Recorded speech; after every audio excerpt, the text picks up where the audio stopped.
Hello, hello, hello. Is that the right button? That's the right button. How's everyone doing today? Saturday night, and I feel all right. However, in terms of plans, we have no plans other than my overlay bugging out. One second here. Let me refresh. Cache a current page. There we go. I don't know why it does that. Apparently I thought somebody became a member, but if you would like to become a member, you can click a button and do that. So yeah, it's Saturday night. Pretty much nothing has changed. I finished the stream yesterday. I worked on the blaster a little bit. I went to bed, I woke up, and I've been out and about all day. So if you watched yesterday's stream, you know I have to do a little massaging of a part on the tool head of the salad fork before we can actually go ahead and finish building it. I never got to that. I was out and about with the family all day. It's the weekend. Usually I'm doing family stuff on the weekend. And yeah, it never got to. So, what do you guys want to do for the next 3 hours? We're just gonna wing it.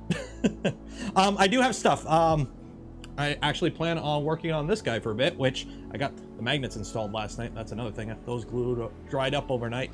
So we can do some painting and weathering on this, on the DC-17M blaster from Republic Commando for the heavy Mando suit, along with some other Mando parts I can work on. We got printing to do. I got Death Racer parts printing right now. I got some going in the cheaty there.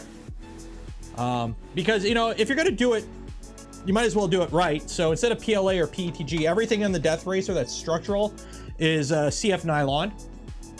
Figure that's good enough. That should be okay. I wish I could start building it. And if I'm not mistaken, we could build the drive portion, but I don't have the 2mm pins that you need for the tracks. And I don't have the receiver. I ordered that yesterday because I thought I had one that would work. And as you guys told me yesterday, I do not. So I ordered one. It'll be in a week because yay, Canada. So is what it is. And if content starts to get a little dry, I've got a little liquid pick me up to get the stream entertaining. PA12. I'm actually printing some Polymaker PA12 right now. Unfortunately, as you can see, this is not a finished print because it fell over overnight because the front part's got a very low layer adhesion. And it didn't stick and it fell over and I ended up wasting a good chunk of it, but it is what it is. But hey, we can see how strong this stuff is. So I figure, you know, we can use a failed part to test its strength, and if, you know, it's strong, it'll be good. So yeah, the front fell off. Actually, the front did fall off. It is the front of the Death Racer. So I've got a good chunk of the parts printed. I got to print the driver still. I got to print the driver. So we might get that printing. We might do that first. But yeah, get out the mallet.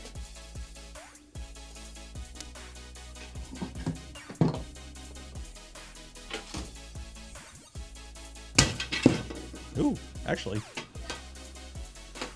So this is a 1.5 inch Lixie dead blow hammer, and falling under its own weight. Let's see.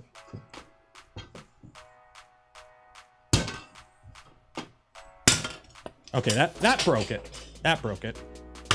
But, you know, hitting other Death Racers seems to hold up pretty good. So, I'll take it. I'd like to see PLA do that. That is Polymaker. That is Polymaker. Some of it's Polymaker, not all of it though. So I don't want to do the sponsor tag because it's not all Polymaker. But like this is the cheaty nylon that came with it. Polymaker TPU, which printed beautifully. And then we will be using, I do have some parts as well printed in Pru-Cement. So it's a mix of a bunch of different filaments. But the TPU is Polymaker and the CF nylon I'm printing right now is Polymaker. But the driver may not be, depending on how blue the blue is. Because I don't know if the blue matches. Because where is Polymaker blue? PLA. Ugh. because I'm sorry, but I got to do color coding. So I've got a few different blue PLA or ABSs for the driver, and I don't think the Polylight ASA matches the blue on the TPU. We will see. Got awoken from a dentist visit coma. Greetings. Was it like one of those comas where you wake up like 15 years later and you ask the question and they turn you into a meme? Or was it like just a quick one?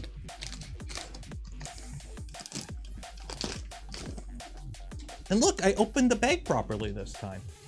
The amount of hate I got for opening it wrong was surprising. So this is Polylight ASA. Unfortunately, it's too dark. So we might not be able to use that blue. What other blues do I have? What other blues do I have? What other blues? Nope, not that one, not that one. I need a blue ASA. Is that, no, that's PETG, and I ain't gonna touch that. Why would I use PETG? Yeah, I don't, shoot, I don't have any blue. Oh, wait, maybe. No, that's an empty box. No, no, the Replicatech, no, that's not blue. Shoot, we might have to use this blue.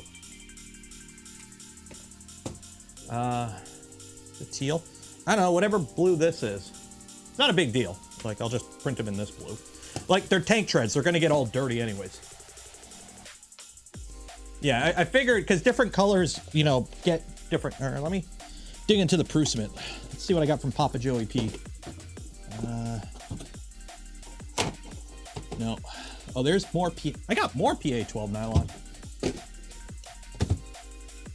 And then that's more Polymaker ASA. I gotta reorganize. I've got filament everywhere. Yeah. Yeah, the Replicatech won't match. And that's not enough. Yeah. Oh well, we'll use this. We'll use this then. Need to organize. Here's the problem, okay? This is the problem. It is organized, okay? It actually is organized. Look, look, look, look. I've got shelves, and I've got shelves over against. Oop, I'm gonna run out of cable here. It is organized. Look. The problem is I have more than I have more filament than I have storage for. So the filament that isn't organized is on the floor and under cabinets, and it's a mess. Yeah. So one of the reasons I'm looking for more room. So we'll get this in, we'll chuck it in the printer, and we'll start printing, and then I guess we'll move on to something else. So let's see here. What do we got here? This is toasty, okay. So we need to go to that. 3D models, Death Racer, STL, standard, rider. Now, color A, color B. For people who have built Death Racers, if the driver was going to be red or black and blue, those are the colors we're going for. What is color A or color B the accent color? Is it color A or color B is the accent color?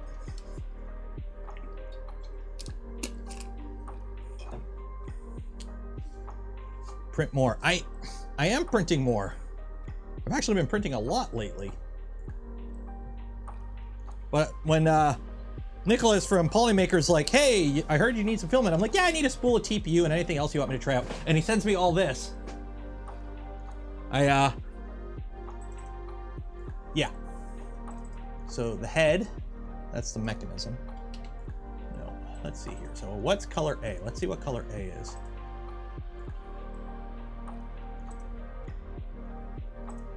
So color A is the head. So I guess color A will do in blue. Color A will do blue. Now, I can't CAD myself out of a cardboard box, so we're gonna go with the generic robo face. And unfortunately, we're not going to use JoelBot because I'm not Joel. Although I do have a shirt. By the way, Joel, your shirt's falling apart, man. Like, I don't know if it's just my laundry, but your shirt's falling apart. So yeah, so we'll use my head, or not my head. We'll use the robot head. Do I need doubles of any of these? What is this piece? Right insert, left insert. Okay, so yeah, I don't think we need any doubles. Everything should print flat. Slice now. Let's get some filament loaded. Gary gifted 1 community membership. Thank you, Gary.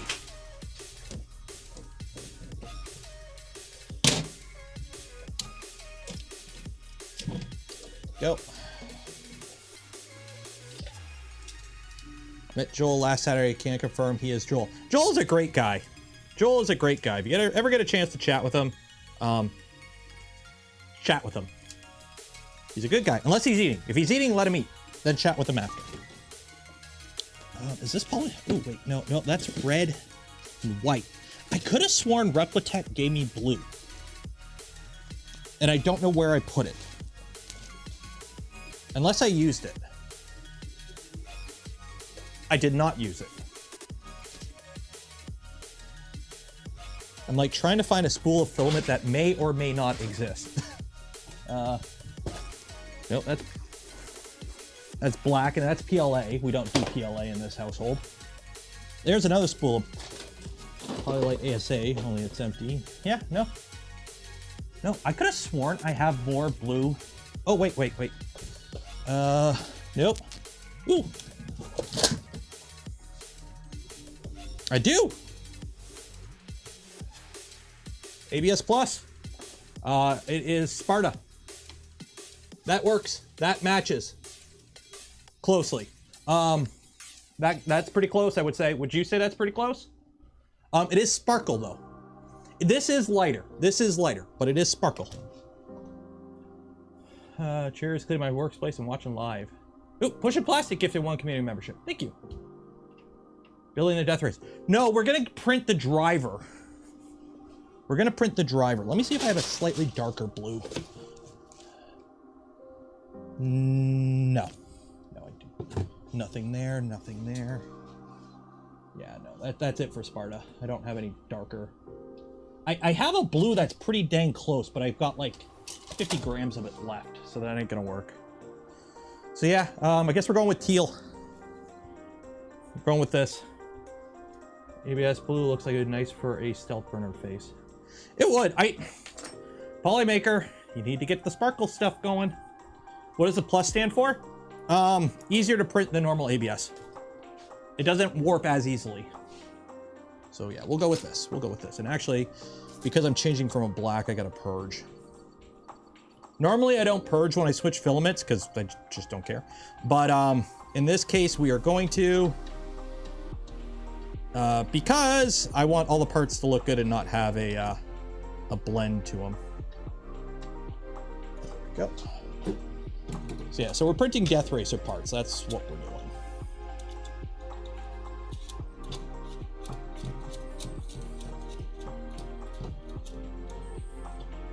And the only reason we're printing these in ABS is because I don't have any CF, nylon, or polycarbonate in blue. I don't even know if that's something you can get. Every CF filament I know of is black. Resin the resin. Yes, it's running a resin stealth burner, but it's just the front face. Okay? It is just the front face. None of the actual structural and mechanical parts of the stealth burner are resin. Just the front face. Heard ABS Plus cracks easier though. Hit and miss. I haven't really had an issue with the Sparta 3D stuff. But this is also not, this is the rider on the Death Racer, so it doesn't really matter as much. The body is, yeah. But different companies use different formulas. I like the Sparta 3D stuff. I built several, this printer is all Sparta 3D. The Micron's all Sparta 3D. I think Toasty is, no, Toasty is not. Pretty much any printer that has sparkly parts on it is Sparta 3D, and they all hold up fine, so. Matt Shammy gifted a community membership. Cheers. And Exception Peter. I'm just gonna say Exception Peter, because I'm assuming that's what PTR stands for. Unless you're a public test realm. 10 euro. Cheers. Happy I'm unable to sleep. This way I can catch up on the stream tonight. Greetings to all in chat. Thank you. Yeah, tonight is a variety stream. So extrusion, 100 millimeters, 5 millimeters a second, go. Push that plastic, go. Go remix a custom Nero Death Racer head. The thing is, I do have a model for my face. Chelsea did it. I do have a me. So I might butcher the CAD and slice my face up and shove it on the Death Racer body. We'll see. But the problem I'm thinking of is my beard might give people an advantage because they can hook the bar under it.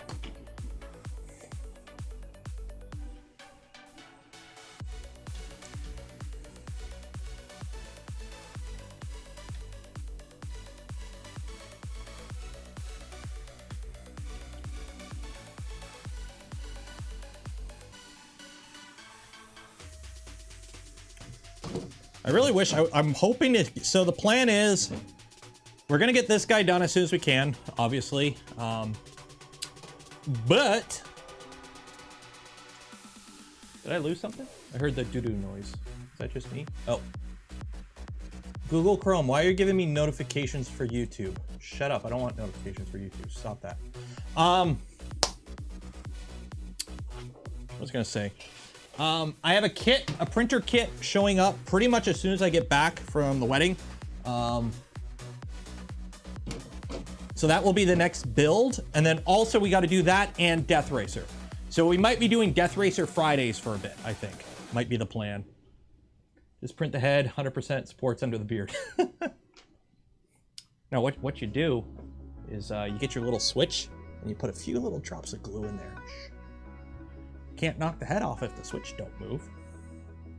No, that would be bad. You know what though? It's sad. With the amount of people doing Death Racer now and with a prize pool, it's sad, but I expect people are going to cheat.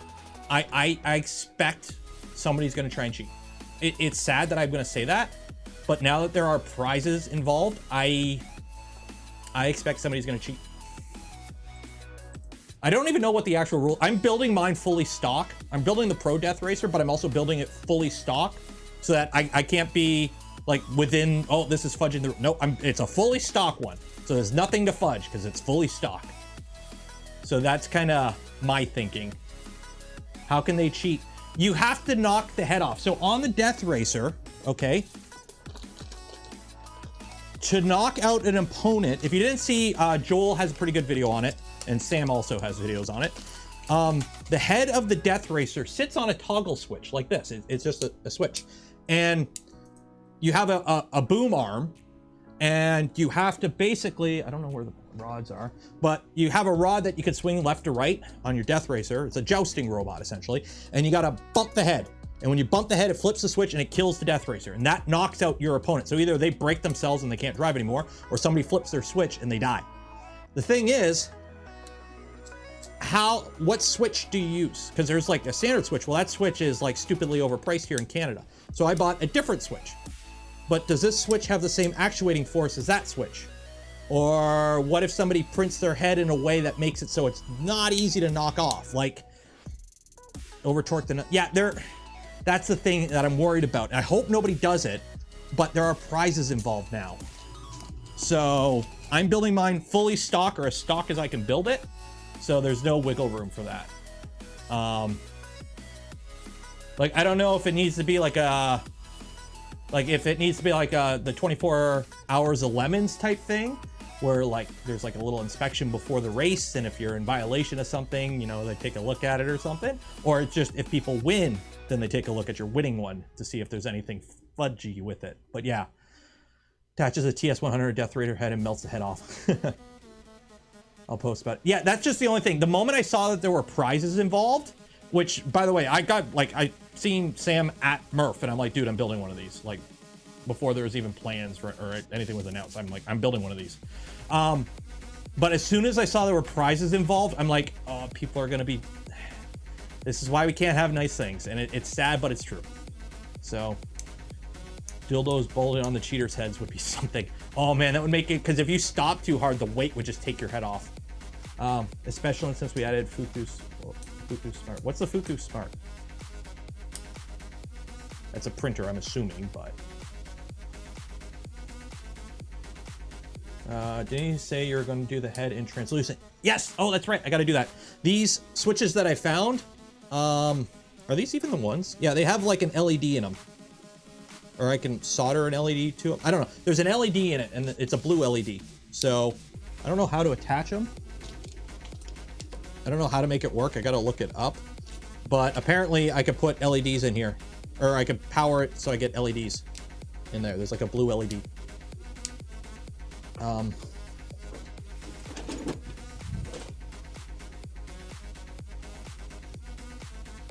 Which one's positive? So 12 volt, 20 amp. Okay, that's positive. That's positive. Hopefully I don't electrocute myself.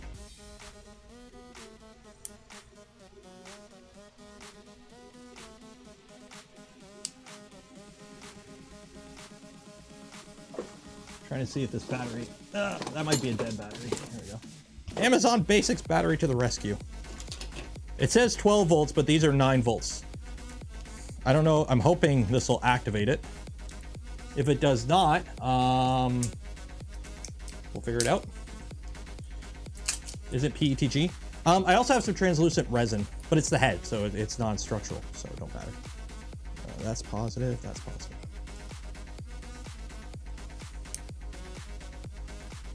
Okay, so I'm not getting any light out of this, so I gotta figure it out. I don't know, but apparently these light up, so we'll see.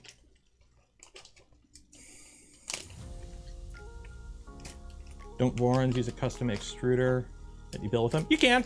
The extruder, the custom extruder is pretty much a BMG. It's a Bondtech BMG. Oh, knocked my paint over. Okay, let's get this guy printing. Upload. Save that.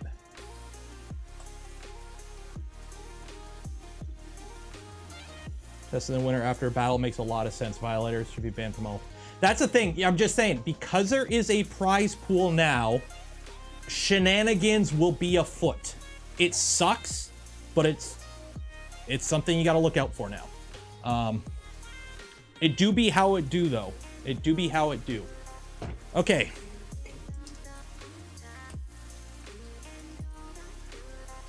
Let's do something fancy for the other colors on the body. Let's see here. So, do that one. We'll do that one. PCCF. So that's color A. So color B will be these color parts. You guys want to do color B in Polymid PA6 glass fiber. It's like a gray glass fiber, reinforced, I think. Have I printed any spares yet? Nope. The plan is I'm hoping to get it built up and drivable so that I can actually beat on it a bit before I go and then print some spares for what I need. Glass fiber? Yeah, let's do glass fiber. Why not? I gotta clean this off the bed 1 second. Let's do glass fiber. Totally non-structural parts that don't need to be in glass fiber, especially glass fiber nylon. But yo-ho, lo-oh. Why not peak? Because we tried that and the front fell off. So we're not going to try that again.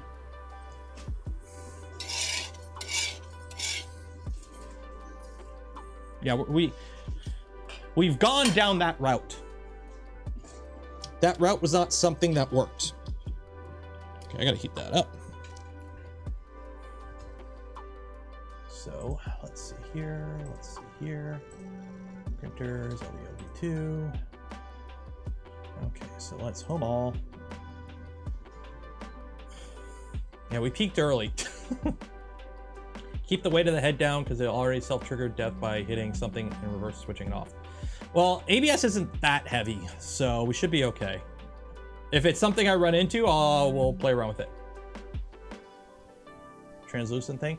What filament did he use for that? Because I don't have anything translucent on hand. I would have to buy something. That's kind of the downside. Extruder 280. Go. Used hips. I have hips. Like, but it's white. It's white hips. Does it need to be a specific kind of hips? And PCTG. Okay, I don't have that. HIPS is lighter than ABS. Yeah, well, yeah. Honestly, I don't think we're in the point where a gram or two will change much, so. Bye, summons Polymaker to chat. I don't like asking for stuff. I try not to do it. Like, I'm thankful for Polymaker for sending me stuff, but I'm not going to be constantly asking them for stuff. They reached out to me first. I don't like reaching out to people to ask for stuff. What are we doing? Stuff. We're printing stuff, and then we're gonna do some arts and crafts. Calibrating PA. Yeah, actually, I never calibrated PA with the 0.6 on that. Oh well. Prints come out fine.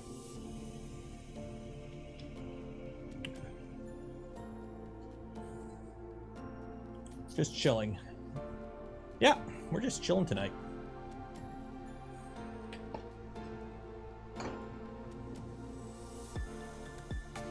Make it only Benchies themed. The thing is, only Benchies, it's just a title. Like, we're going with black and blue for the colors, so that's technically the only Benchies colors, or, well, I don't know, it depends on the font you use or the background. So black and blue already kind of works. But in terms of theme, I'm just building it bone stock. Other than the fact that it's all, you know, PA12 carbon fiber nylon for all the structural components. It is pretty tanky, I'm hoping. And then I am going to tweak a few things to kind of make it a little bit stronger, hopefully, but nothing outside of the rules. That Prusament PA12, or actually this is PF. By the way, all the parts for the salad fork were printed out of this spool of Prusament PC CF, and I still have some left. So everything you can print is out of here. So you don't need you need one spool for a salad fork if you're wondering how much filament you need for a salad fork. Any reason to use a reverse Bowden? Plenty of reasons. Depends on the printer, but basically it's good for guiding the filament into the tool head. It prevents whiplash. So what can happen on a Voron is because your tool head moves in the X, Y, and Z, what can happen on a taller one or one with a bigger volume? If you're printing at the back of the print volume, so say at the back here, and you're printing for a while, and you're printing for so long that your filament is taut. So from where the filament comes into the machine to down to the tool head, it's straight because you've been printing in that one. And now you go ahead and do a rapid move to the front right of the bed. I've seen it happen where that rapid move tugs on the filament and breaks it. Now, by having a piece of PTFE, the filament length that's inside the printer is always the same because it fills up the PTFE tube. So when you do those rapid moves around the bed, you're not tugging on the filament, which also doesn't tug on the tool head. Because if you move a wrap to the front and your filament's tight, it can actually pull on the tool head and twist it. So basically, it just helps with that. It helps it from binding, from rubbing on stuff. It keeps it, you know, it could keep it dry, whatever. It keeps the whole thing sealed if you run like this. My dry box has a little piece of PTFE that goes out, and it meets up with the PTFE that feeds it into the printer. So all the filament is within an enclosure, basically. So it's good for like nylons and whatnot. But yeah, in my opinion, it looks cleaner. So make it only Benchy set. Well, that would just be a Benchy, only without the. And also, for those that are using Benchies as the head, and I've seen people do that. The bow of the Benchy is a horrible design for a death racer because the boom arm is going to just get right under there and use it's a slope. It's going to get under there and just pop your head off. Don't use a Benchy. You'll actually put yourself at a disadvantage. Most likely. At least that's what it looks like. Nero, did you get your caliber? Nope. It's dead. I fiddled with it a few times. I took it fully apart, cleaned everything, put it back together. Unfortunately, I believe my Mitutoyo 8-inch is dead, all because I changed the battery on it. And I'm not happy. Put it that way. So makes it loading too. No need to fish filament. Yep. Ooh, this is nice. It's a nice gray.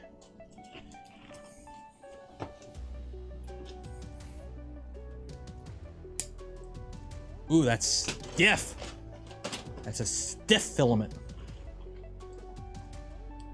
Send it to Lewis Rossman. Warranty? I don't know if it's warranty because I didn't buy it. I bought it off somebody who bought it, used it for 3 months, and then got off the shop floor and sold it to me. Because they're like, hey, I'm going into the office. I don't need this anymore. Do you want to buy it? I'm like, okay. So yeah. Send it to Lewis Rossman. I don't think that would work because of the way the PCB is like one flat PCB and it's all in a wafer inside. What is this one? Polymid PA6 glass fiber. Print temp 280 to 300. We're printing it on a Revo Obsidian. So we're gonna push 290. Revo's rated to 300. We'll see how it goes. Try clean the battery with acetone. I've done all that. I've tried everything you could think of. It's dead. I've tried everything that I could think of, that I've looked up online, every recommendation, it's dead. So, which really, it's not making me happy, believe me, because it's a several $100 caliper, or I paid over 100 for it, put it that way.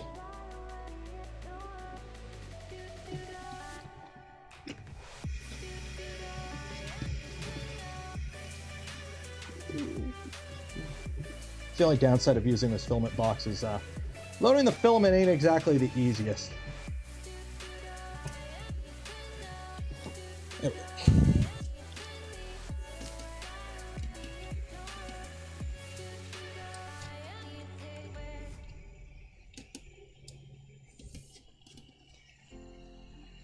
Are you on? No, you're on. Why aren't you? Oh, man. Please tell me I don't have a jam in the Revo. I don't want to take a Revo apart.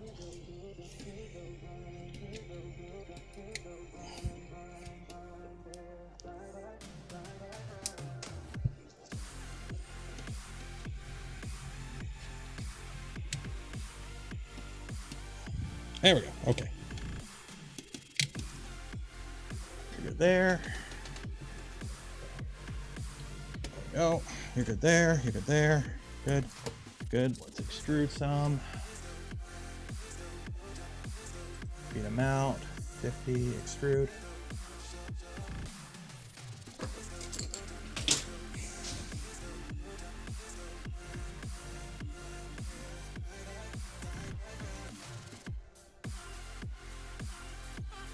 There we go. We're good. Okay. So, got that. PCCF filament. I'm gonna bump that to 290. It says 280 to 300. We're gonna do 290. I don't know what the bed's supposed to be, so I'm gonna use, what is the bed supposed to be? I don't know, we'll leave it at, is it 80? Is it 80 for nylon? Where's the box at? Bed temp 50? 50? Is that it? 50? Okay, 50. Really? Yeah, it says on the box it's 50. That's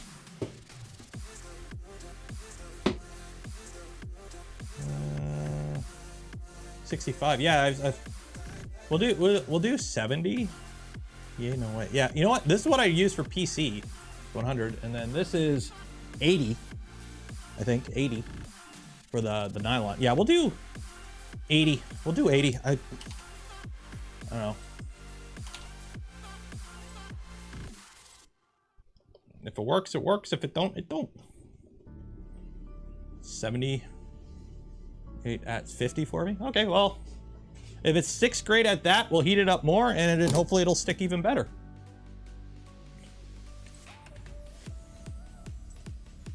I mean, it's a 4-hour print, so we'll find out during the stream if it works or not, and then I'll just adjust from there. Sound good?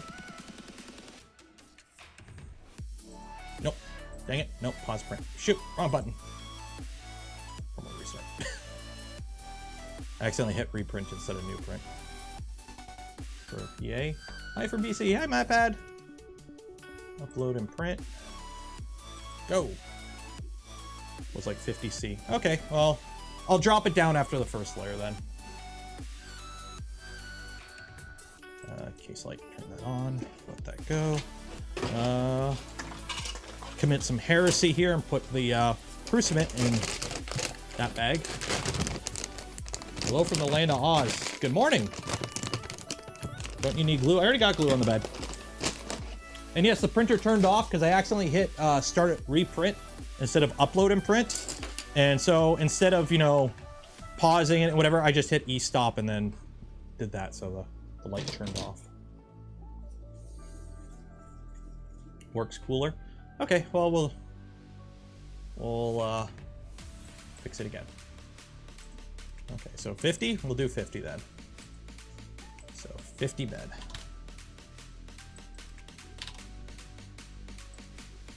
Place now. Okay, so I'm redoing at 50. Case light on. Let there be light. So yeah. So while this is going, remember, if you haven't entered yet, we give away a spool of filament from Polymaker every stream. And we're printing some Polymaker filament tonight. It's good stuff. So if you want to win some, why not enter? You can win some. Everyone likes winning stuff. I like winning stuff. You like winning stuff, so you might as well. And if you just want to buy it, you can also do that. Links in the description. It helps out the channel as well. So, salad fork, you can go, does that bin fit? That bin fits perfectly. Go over there.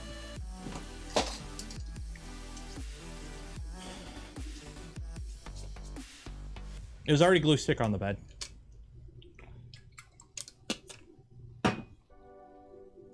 So that is going how it's going. I will say this didn't like the overhangs too much, but whatever. What are we working on tonight? Random stuff. We're doing printing. We're printing Death Racer parts. And then, let's see, we're printing. How's the first layer going down anyways? Pretty good. Why not assemble the treads? Because I don't have the 2mm pins. So I literally can't put anything, like I think the treads got to go together pretty quick or pretty soon. I guess I could put the motors in the thingies. So I've got this part, I've got these parts, I've got these parts. So I guess I could like theoretically start putting some stuff together. I don't know how this goes. Like that maybe? I don't know. Like I can start putting together some stuff, but I don't really want to go too far and then have it to take it all apart again. So we're not going to, essentially. Yeah, that goes like that, I think. Hopefully these are the same front and back. I don't know. But yeah, so we could, but I'm not going to. Also, I don't know how to put this together. Is there, I don't know if there's like an actual instruction manual or if I got to watch a video, but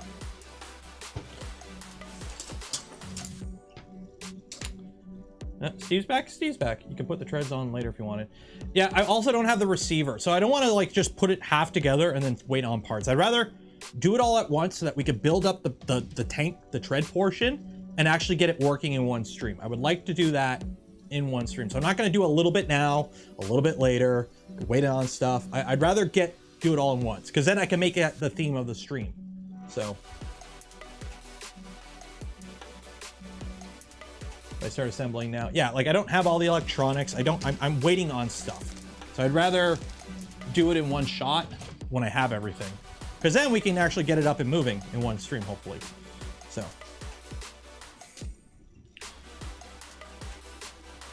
Death Racer channel on the Polymaker Discord. Yeah, I think I joined the Facebook group. I hate Facebook with a passion, but I joined the Facebook group.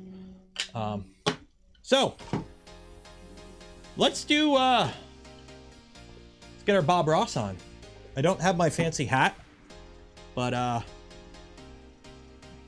get this ready for weathering. I guess we'll do some weathering on the blaster. I don't think there's much more to paint. Let me go over this and see if there's any more parts on here I gotta paint.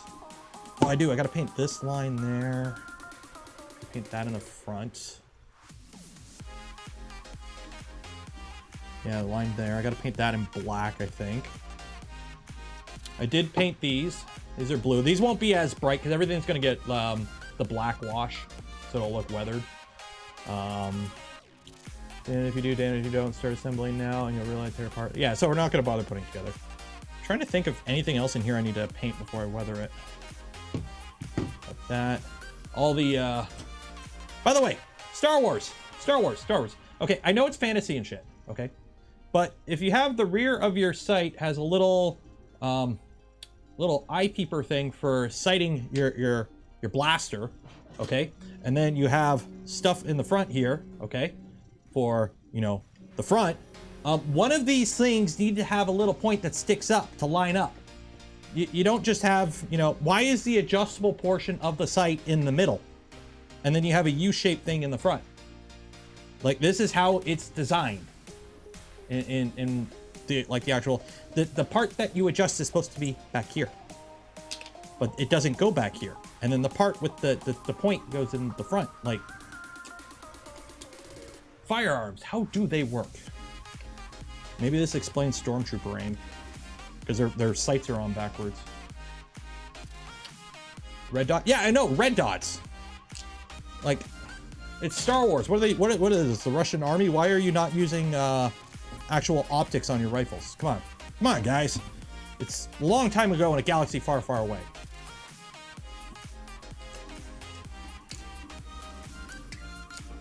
Well, the funny thing is, if you watch the original Star Wars movies, you know, the first three, and by first three, I mean the originals, not the prequels, which are better than the sequels. But anyways, pretty much all the blasters are just World War II blasters with parts stuck on them.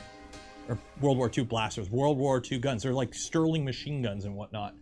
So it's actually like a lot of real world firearms, just with stuff stuck on them, which is quite funny.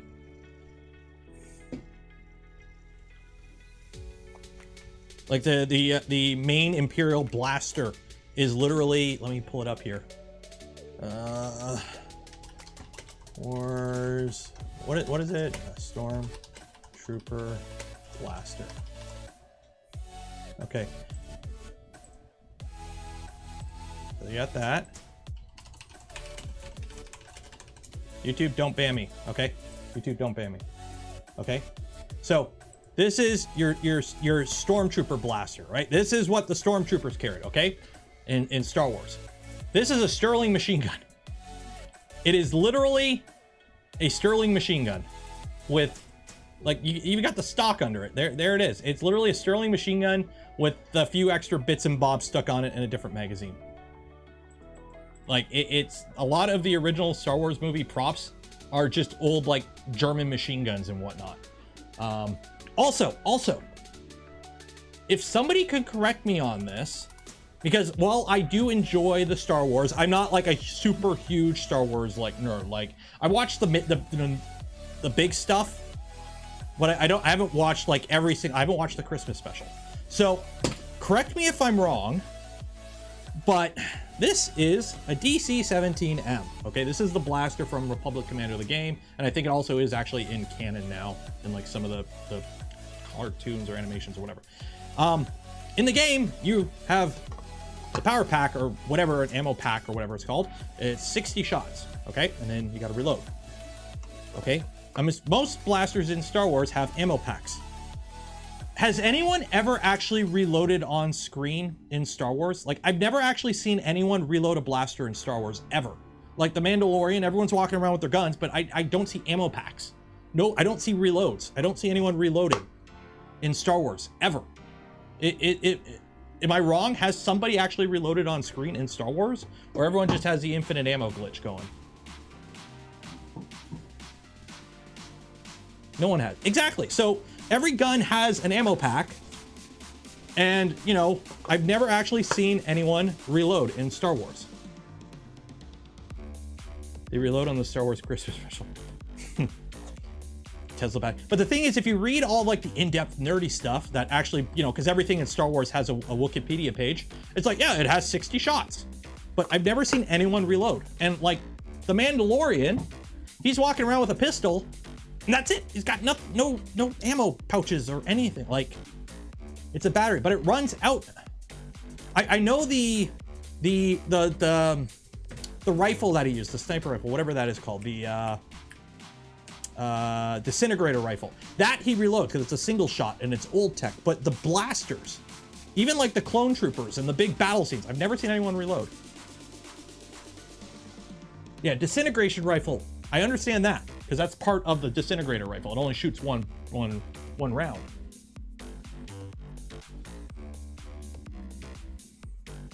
But yeah, that's something that kind of, as I'm playing with this yesterday, you know, doing my tac reloads, I'm like, wait a minute, nobody's ever actually reloaded on screen in Star Wars. Like, I've never seen anyone reload. So that I'm like, wait a minute. So for the Mando armor I am doing, I actually have ammo pouches, like actual pouches to put the ammo packs in.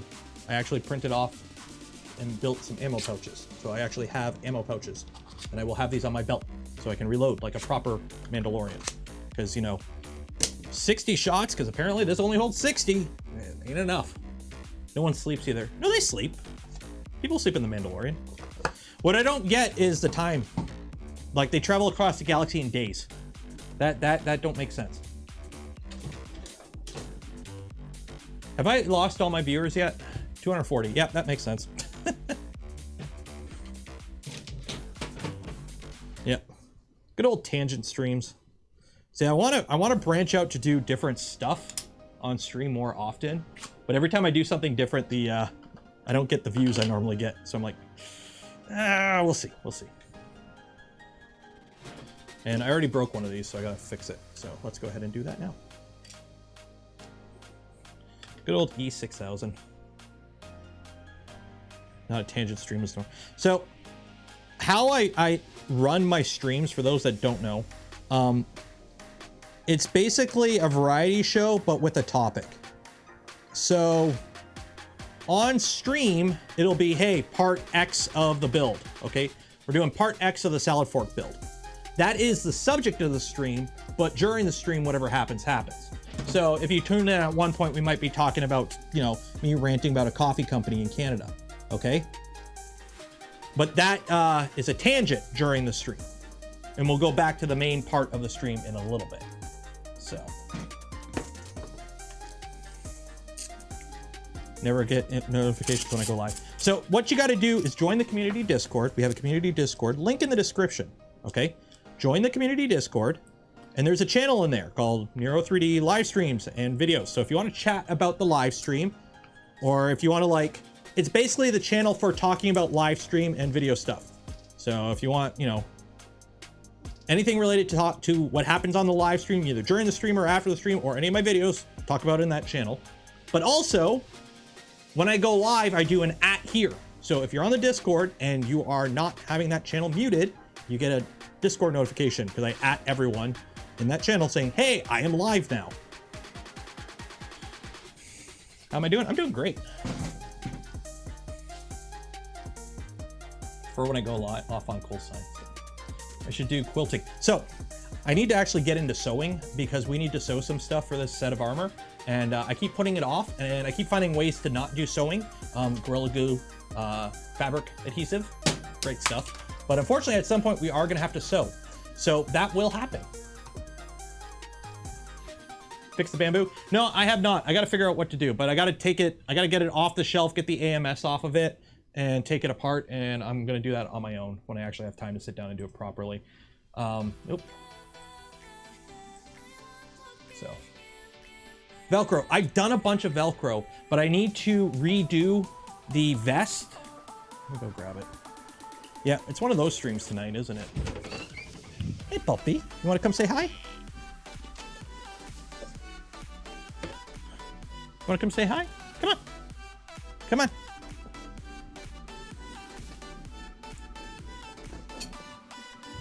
Come here. Come on. Come on.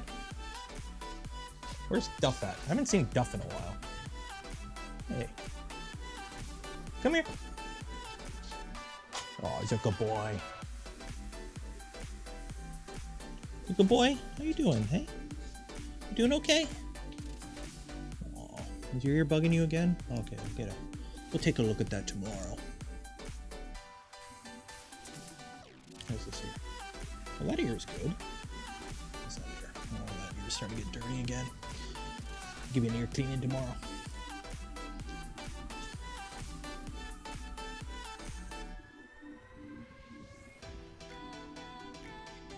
Can we get some likes for Doggo?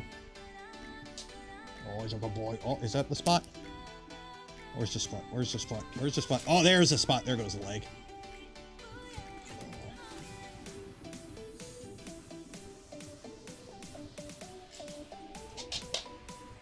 Is that good? All good? Okay. Ah! Needs to get a bath.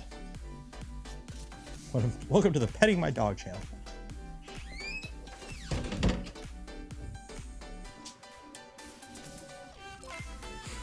Dougal, 279, Duffo. Cheers. Okay, so this is the flak vest for the Mando armor. The Velcro here is so that we can put the chest piece on. Everything's held on with Velcro. Velcro is great because it makes actually working, like putting this on and off, so much easier because it just, everything sticks together. It's Velcro.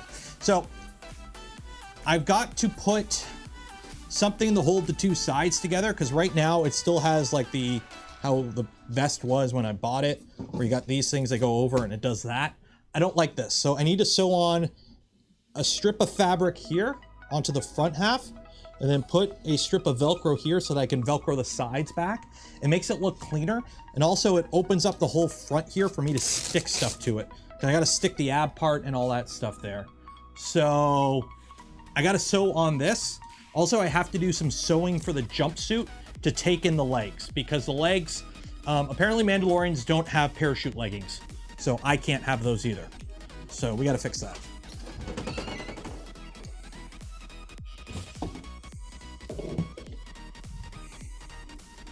But it is getting there. It is getting there, surely, but steadily, it is getting there. We also got to do some work on the shoulder pauldrons because I got to attach these. So we got to weather these parts and then attach them like that. And we'll use some webbing for that. And we'll just glue it on so that they can flop around a bit and these go on my shoulders, which again, Velcro. Everything is Velcro. Velcro is great for building Mandalorian armor because everything just sticks and you can adjust it. Leo the Human, $6.99, something for Duff today. Cheers. I don't know where Duff is. I haven't seen him in a while. Hopefully he's okay. Where'd you go? I missed you so. Use zippers. I don't know. Are zippers allowed in Star Wars? I don't know. There's a whole bunch of rules for what you can and cannot use in Mandalorian armor. Apparently flathead screws weren't allowed until like very recently because one prop in like one of the new movies had a flathead screw in it. So now you can use flathead screws. But I know you're not allowed to use, I'm trying to think, what doesn't exist in Star Wars? There's something, let me pull it up here. MMCC? Mandalorian marks, yeah. There's something super simple that you're not allowed to use in Star Wars costumes. LTT water bottle doesn't exist. This is true. Get involved, collection, who are we? Costumes, I think this is it. So these are like the equivalent of the 501st for Mandalorians. Ghost Imperial, helmet, soft parts. Different panels, flak vest. Okay, zippers. Zippers do not exist in Star Wars, so you can't have visible zippers. Laces, zippers are all acceptable method of closure. You just can't show it. Their zippers must be color matched. I don't know. There's something super. I can't remember what it is. You can't use a t-shirt. Pockets. You're not allowed to have pockets. That's one thing. You're not allowed to have pockets. So I had to get rid of all the pockets on everything. There's a bunch of rules. It's weird. Velcro, duct tape, magnets. Oh, I have Velcro. There's a bunch of, because it has to be screen accurate. So if stuff wasn't shown on screen, it doesn't exist in the Star Wars universe. It's weird. Let me see it. External strapping must be inner. They're not limited to. Elastic strapping is generally unacceptable. Okay, I'm using it, but you don't see it. Yeah, everything has got to be like it's weird. You're not allowed to have like certain things. You gotta like, yeah. So here's the thing. I don't know if I'm actually gonna like try and get the suit approved for Mando mercs. At first, I didn't even know if I could build something that would make their standards, but then I seen some stuff people have made. I'm like, I can do that. So we're okay. I know the rules are only if you want to make a legit one. That is true, but I want to have the option there if I want to. So I figure if I'm going to do it, I should do it to the good standards. That way, if I ever do plan on doing it, I can do it. And that way I don't get, you know, people going, well, I could see a zipper there and you're not allowed to have zippers, so it's not a true Mandalorian outfit. Pew, pew, pew, pew. So, because, you know, the internet is the internet. So...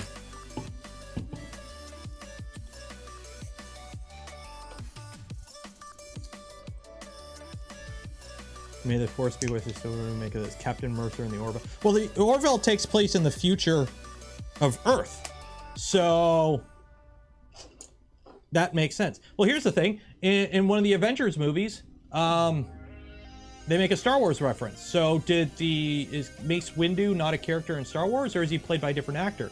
In one of the new Star Trek movies, they listen to the Beastie Boys. Well, in the Beastie Boys song, they, you know, mention Spock. So how can they be listening? That's circular logic. Like, you can't. It's a movie.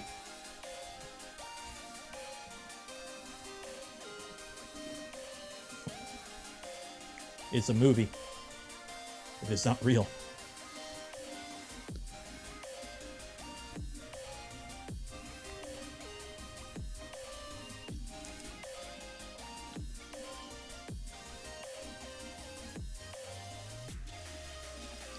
Also, doing really tight paint jobs when you got essential tremors and your hands always shake, so much fun.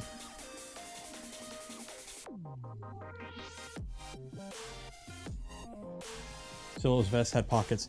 Mandalorian flight suits are not allowed pockets. You can have pockets on other things, but the flight suit apparently can't have pockets.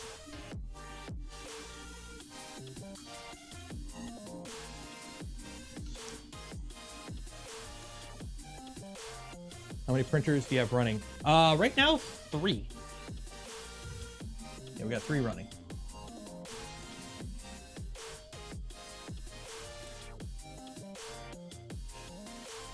People say the Avengers. I still think the UK TV show. I remember that movie coming out as a kid, and at first I'm like, oh, it's the Avengers, because I was it the TV show. I remember the X-Men TV show, so I knew what the Avengers were. And then I'm like, these are some British people, and I didn't like it. So, and before somebody tells me to thin my paints, these aren't Warhammer figurines. So,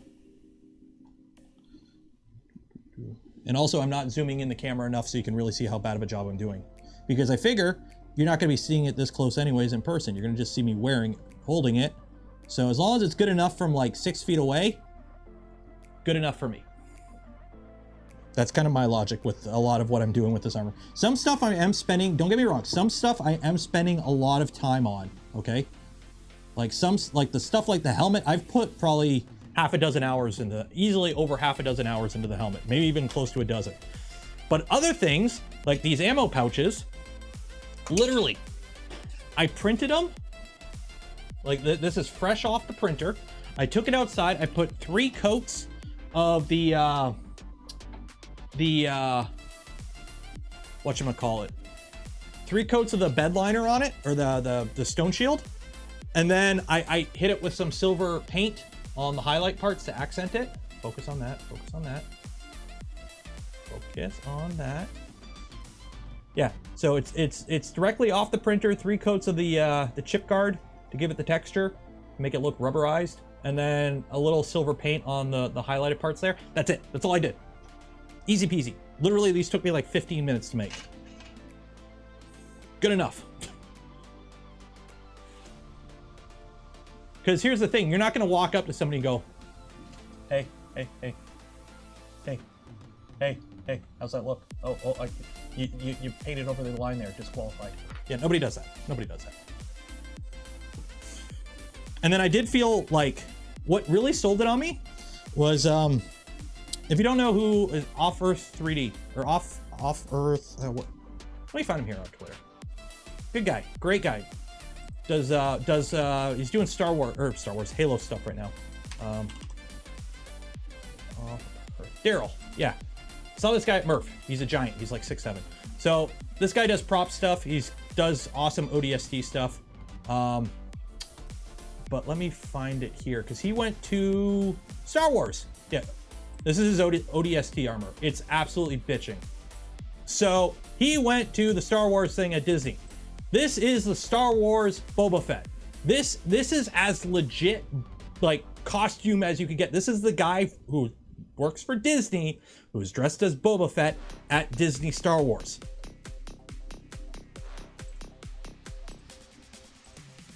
Look at that. Look at the bunching up. Look at the panel overlap. Look at that. That looks like shit. Like, look at that. You got some fraying there on the boots. Like, yeah. If this is okay, I can live with it. Good enough for Imperial work. So yeah, so when I saw this, I literally, I think I commented on it too. I'm like, yeah, right here. So when you're doing your first serious cosplay prop making endeavor and agonizing over alignment and how thing looks, and then you see official sources looking like this and realize, you know what I'm doing is good enough. Yep. Honestly, when you're doing this, what I've kind of realized, do it to your standard. Do it to your standard. And my standard is the stuff that matters, spend a lot of time on, but the stuff that's just kind of like random magazine pouch that nobody will get within 4 feet of, good enough. So I'd rather spend the time on other stuff. And then also paint with a lot of silver because it's battle damaged. So it's easier to make something look dirty and then just weather the hell out of it and be like, it's battle damage. Why does your Mandalorian armor look like it was done with a rattle can? Because Jeff the Mandalorian was working on a budget, okay? He hadn't had any bounties in a while. His armor was all scuffed, so he went down to the local space Walmart and bought a can of Krylon paint. That's what he can afford. Are you shaming Jeff the Mandalorian for being on a budget? That's all he could afford. He only had 8 credits to his name, okay?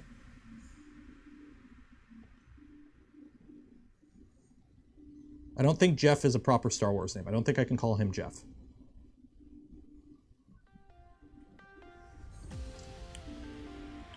Like, go look at real military vehicles. They're all done with rattle can. Quality paint in this economy? Exactly! Post-Empire, everything's shit. You can't get good paint anymore. The planet that made good paint got blown up. So nobody can get good paint. That's why everything looks like shit. That's what we're going with. That's what we're going with. I mean, come on. My Mandalorian's using a blaster from the Clone Wars era.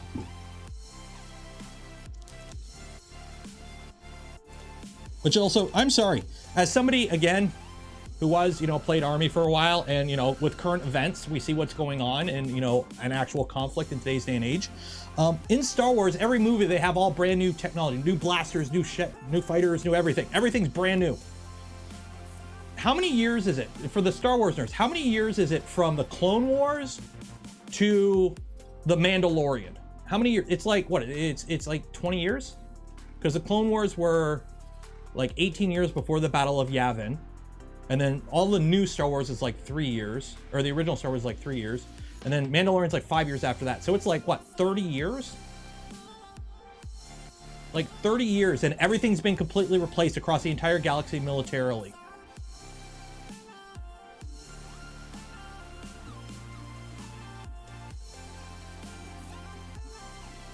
Meanwhile, here we're still using, you know, good old AK, gonna be around forever. Personally, AK, yeah.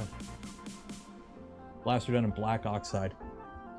That's kind of what I was going for this. Like, I wanted to go with like silvers and dark silvers, and then also this is all gonna get blackwash, so it's gonna look like the bright silvers, like this silver in here, okay, will end up looking like this silver.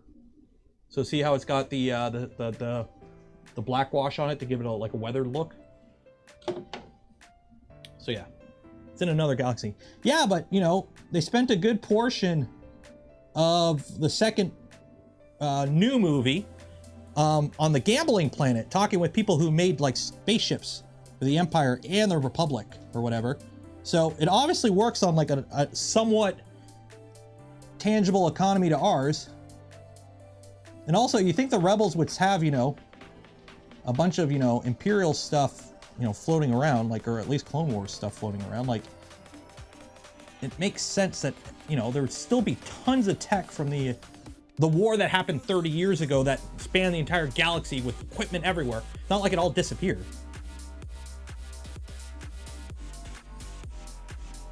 So yeah, Disney is not canon.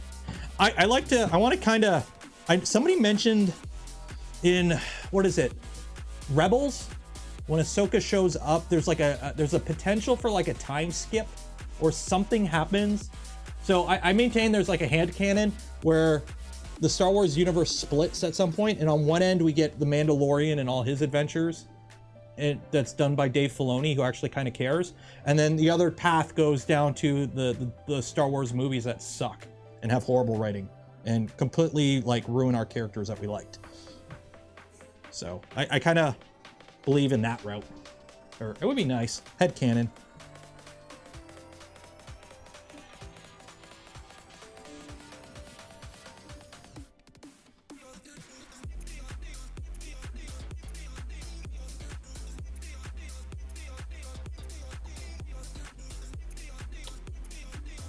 More stuff, and the good stuff is mostly model old stuff.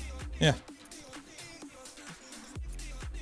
I know. In my opinion, like, really the only good Star Wars is like the TV shows. And even Book of Boba Fett wasn't even that good. Obi-Wan was okay. I didn't care for the kid, but that's just because most kid actors I just can't stand. Like, kid actor running away from full-grown adults and managing to escape in the woods was just really painful to watch. Or on the city. Like, if your plot point is just an annoying kid who's just there to, like, cause problems, I can't stand it.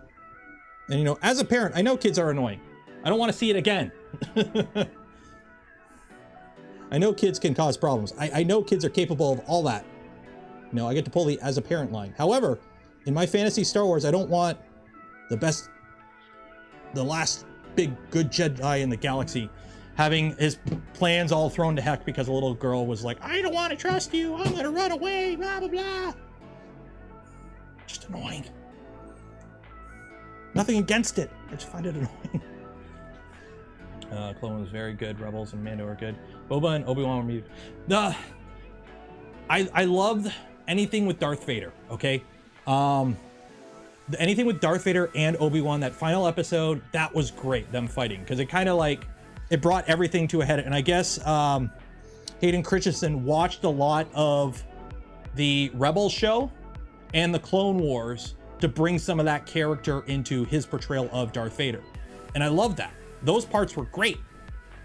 But like, can we get off Tatooine? Can we leave the sand planet? I'm looking forward to Andor because it's all new people except for Andor. I'm looking forward to Andor because it's actually a blank slate. Like, the galaxy is huge in Star Wars. Can we stop using the same people constantly on Tatooine? Like, part 3 was terrible. Which part was part 3? I can't remember. Like, I can't even remember the individual episodes. You hate sand just like Anakin. Oh, now I gotta build a Darth Vader suit with just space spaghetti. That's awesome. Star Wars is just Space Seven Samurai, or something hitting castle, isn't it? Star Wars is just a Kurosawa movie with like droids.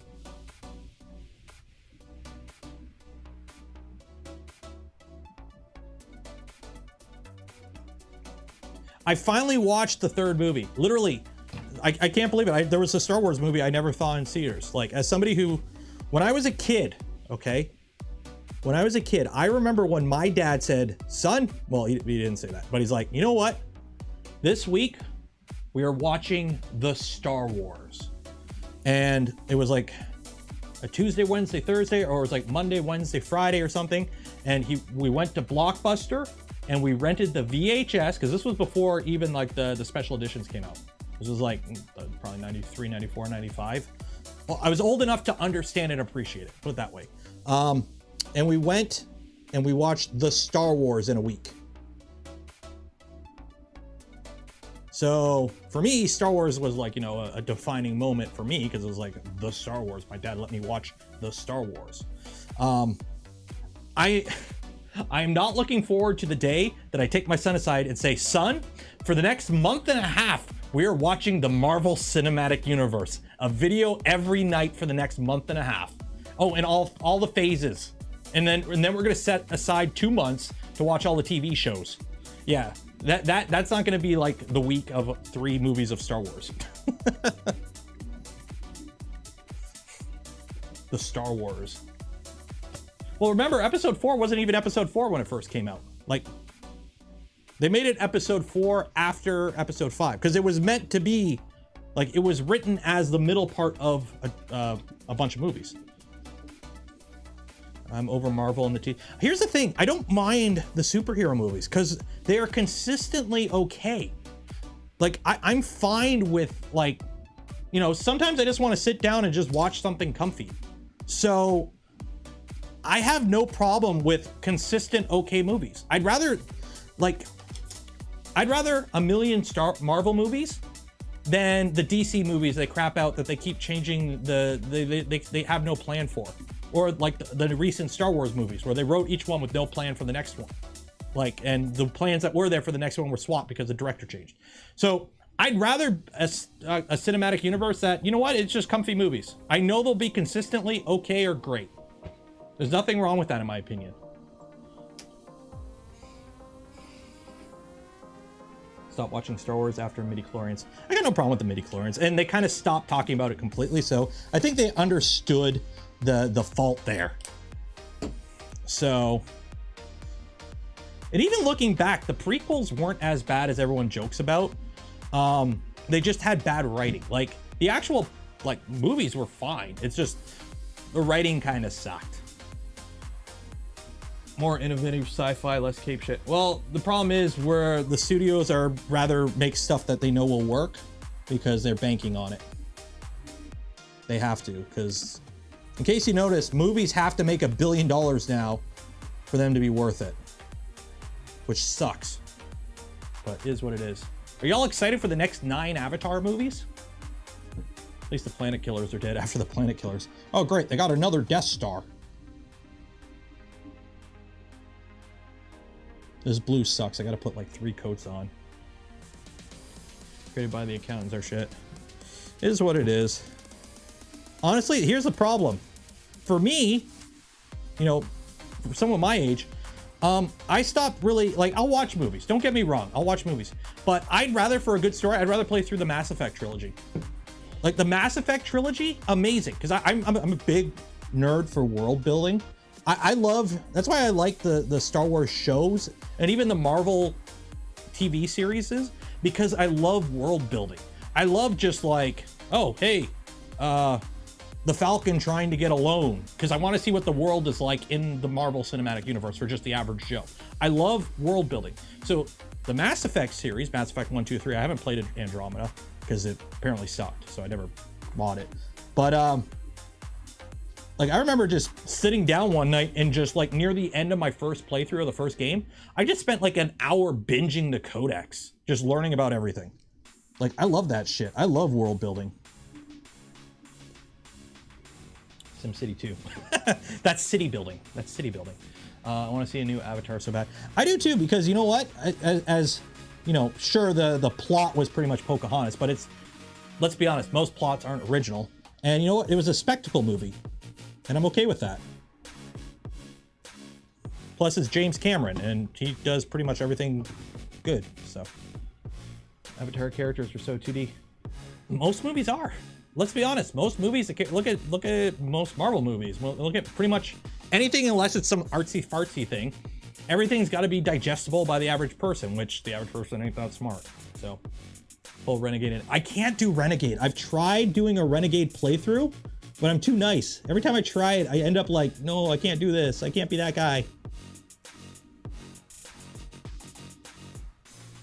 What I actually need to do, I've never actually done it. I've never actually finished I used to do binges. I used to play through Mass Effect 1 to 3 in one go, like once every 6 months to a year, and I haven't done it in a while. So I downloaded the, like the final edition or the enhanced edition or the one they just came out with, and I've been meaning to do it.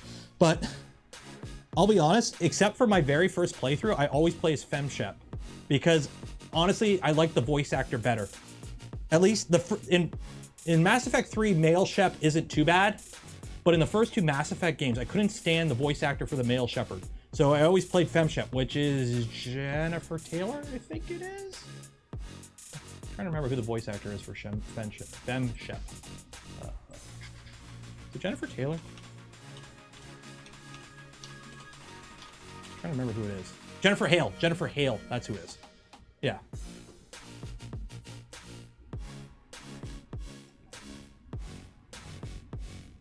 Still use the FL Sun. I just haven't used it a bunch because I don't have room to set it up in here. Taylor is your name. I know Taylor is my name. My name is Jeff. Okay, so we gotta wait for this paint to dry. How's all this printing? Everything's printing good? Everything's printing good. Ugh. So, I don't know how much heat this is. Good thing this is all ABS, by the way. Don't do this with PLA parts.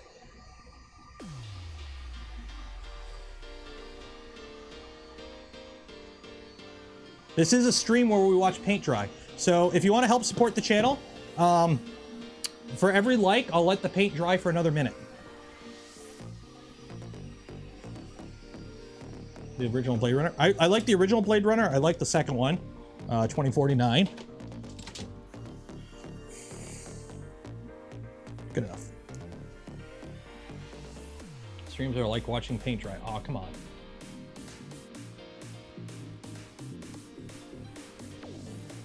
So I don't know if it's supposed to be a flashlight or what, but we're going to paint it blue because all the other accents on this are blue.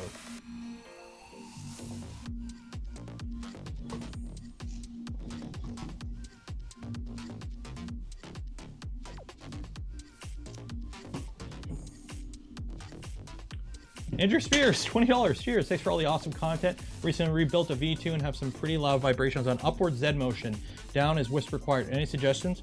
Mine kind of do it too. It has to do with your speed, your harmonics, your motor type, your stepping, turn off, interpolation, and turn off spread cycle, I think, or stealth chop. I can't remember. How's the drop effect? It's fine. I printed some stuff with it. It's prints fine. It's very hard. Here's the thing. 3D printing hardware, the good stuff is good. So it's like, how do I compare it to a Revo? They both print. I have them both the machines. I hit print and they print parts. So you'll have to wait for like Stefan or Tom to do like a super technical in-depth look at them or something. Because for me, in my use case, I just throw them in a printer, and if they print, they print. And guess what? I threw them in printers, and I hit print, and they print pretty good. So, yeah, they both have their own proprietary nozzles. That's the only downsides I could say to both, if you consider that a downside, which I don't really. People still play MechWarrior. I have MechWarrior 2 on PS1. I found that the other day when I was going through some stuff.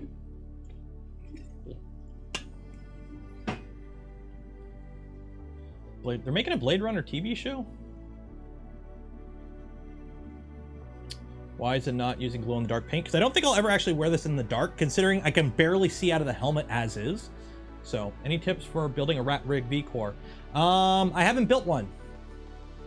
Join the Rat Rig community Discord, Facebook, and ask people there. Remember when there was Mech Warrior Cafes? Was it a video game or was it a tabletop game? Also, Mech Warrior Cafes, what? Okay, I'm just gonna leave that all blue. Okay, I think that's about it. I don't think there's really anything else we can paint on here. I think we're about there. So I can weather this. Or actually, no. We gotta do some silver. We gotta do some battle damage. Battle damage. It was greenlit. This week by Amazon. Blade Runner 2099. Really? Another 50 years? So the funny thing with the Blade Runner universe, Blade Runner is set in the future of whenever the first movie was made.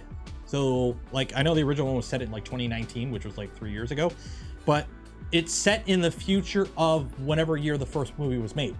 So in Blade Runner and Blade Runner 2049, the Soviet Union still exists because it's not the future of our future. It's the future of 30 years ago or whenever, like the 80s. So it's the future of the 80s.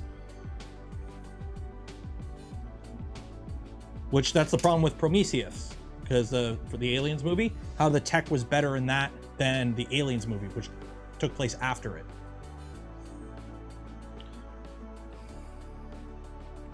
With pods. Is that in Japan? Yeah. Hope this knows. I haven't watched the new Lord of the Rings series. So I haven't watched that yet. I'm waiting. I don't like watching very few shows. I hate Game of Thrones for doing this to me, but I won't watch a show now until the season ends and it's relatively good, because I will never watch a series again because of Game of Thrones. Like a big type of series like that, because Game of Thrones hurt me so bad with how butchered the last like several seasons were. And every week watching it was like, I was dreading how bad it was going to be. I will never watch a show now until at least the season ends at the minimum, or the entire show ends and it ends on a good note. Because if it ends horribly, like Game of Thrones did, I won't watch it. Because Game of Thrones, like the directors, they need to be taken out back and have sternly worded talkings to, because they drove that series into the ground. So regardless of how good the new one might be, I hold reservations because of how badly they screwed up the old one. So I've got to fix a few areas on here. So there was a few areas that got damaged from me like taking an X-Acto knife to like when I was trimming up masking tape. So you can see some areas I gotta do some touch-up work. So we'll do that, and then I'll do some battle damage. So printers are printing away. Everything seems to be going good. Still under extreme with that 0.6, but it is what it is. I don't think it'll be an issue. They're just body parts. And that one's printing okay. Everything's printing good. Don't watch How I Met Your Mother. I don't like those shows at all. So those shows I don't watch a lot of TV. Honestly, I don't watch a lot of TV to even begin with. So like, How I Met Your Mother isn't even a show I would even entertain watching to begin with. I don't like comedy shows for the most part. And for me, when it comes to comedy shows, movies even, if the comedy relies on just awkwardness, I can't stand it. I don't find it funny. Like, if the entire, like, Big Bang Theory area annoyed the hell out of me. Also laugh tracks. But if the only point of the comedy itself is awkward situations, I can't stand it. So movies like The Hangover, for example, I tried watching. I'm just like, I don't find it funny, because it's just awkwardness. I'm like, this is awkward. This isn't funny. So, nope. There we go.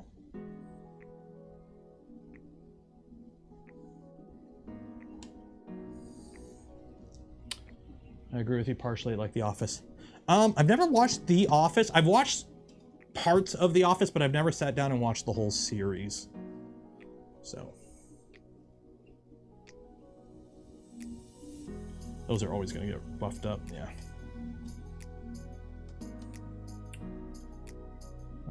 Sequel was done extremely well. Happy with it at VW Electronics, which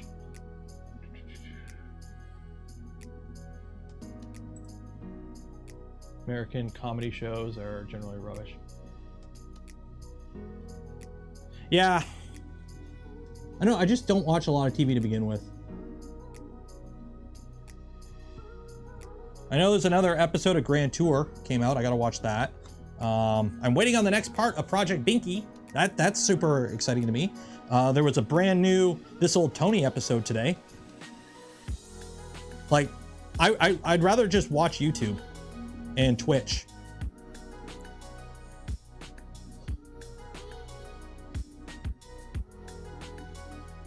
Like, I'd rather just watch that. I get more entertainment out of that, you know. Find a good Twitch streamer that you like their comedy or you like their content. I mean, good old Pay Money Wubby, I get 9 hours of content a week out of him.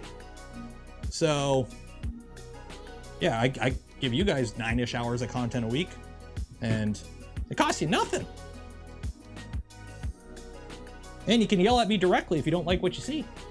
Tony really killed it with the cutter. Yeah, I know, the 5-flute cutter. I need to get his USB compatible micrometer though.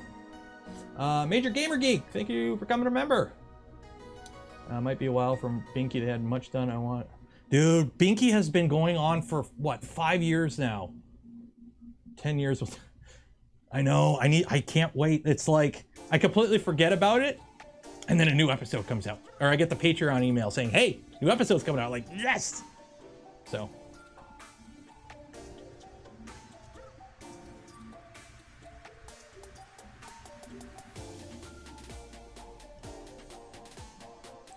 But yeah, that's like, I'd rather just watch YouTube because I just, or Twitch, or like,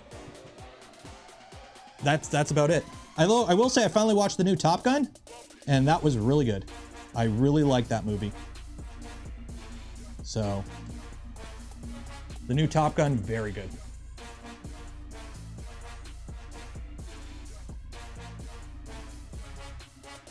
I really wish I could have gone and seen it in theaters. I was trying to, but the little kid kind of made that not easy to do.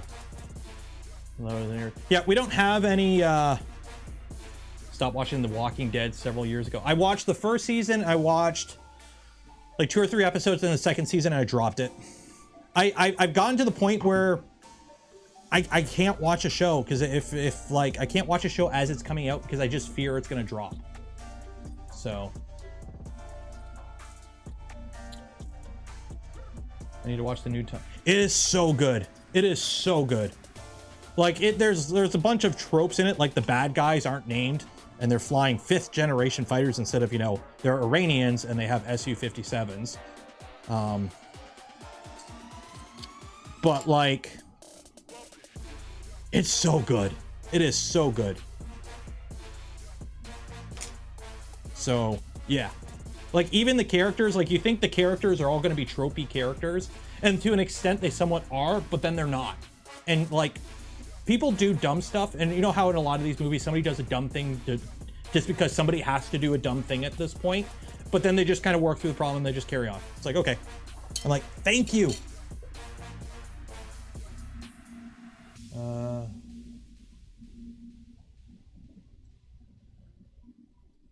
Only watch anime, am I a weeb? Maybe? I don't know. I mean, don't get me wrong, I'll watch the odd anime every now and then. I was happy when the final Evangelion rebuild came out because Shinji's no longer a bitch. So I was happy for that. So. We got out of bed this morning. That was a dumb thing. Yeah, but unfortunately we gotta. I don't watch TV. All right, got up there. I've heard the Cyberpunk anime. I've heard that. I might binge that. What else is on my list? I gotta watch Primal. Somebody told me to watch Primal, so I might watch Primal. I gotta watch The Expanse. I watched the first season of Expanse, but that was it, unfortunately. What else? There's a few other things I gotta watch.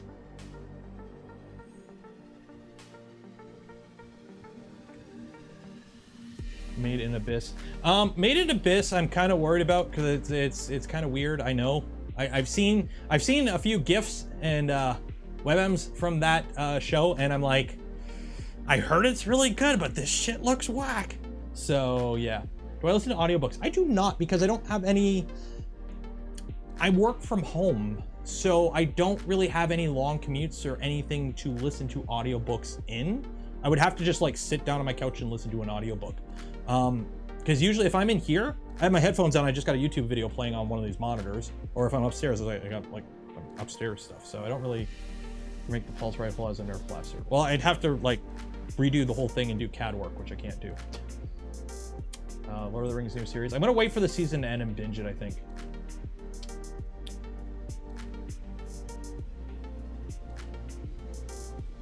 Primal is a K-Man one. Yeah, it's the Gennady Tarkovsky. That guy. There's some great Canadian sci-fi series on Netflix. Let me know. Anyone who's not played D&D must watch Vox Machina. I want to play D&D, but I don't have anyone to play with. That's the problem. Need CAD work, I told you. Oh, hey, Johnny. Yeah, the thing is, I've gone through all the work on this. I don't want to do it again with the Nerf blaster. But we'll see, because I kind of am already making plans for another Mando suit in a different style. So we'll see how this goes. Because let me go grab the helmet. There's the helmet.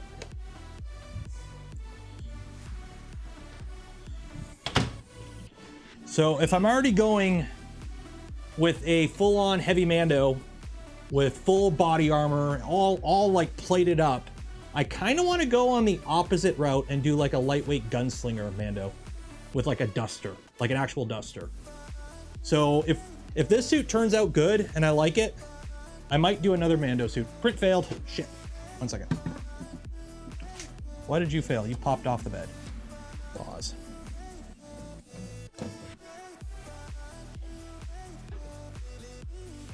You popped off the bed. You did. Why did you pop off the bed? Too high. Okay. Restart that. I didn't do the full preheat, so the bed, okay, some of these stuck pretty good. So yeah, that means the bed didn't preheat enough, unfortunately.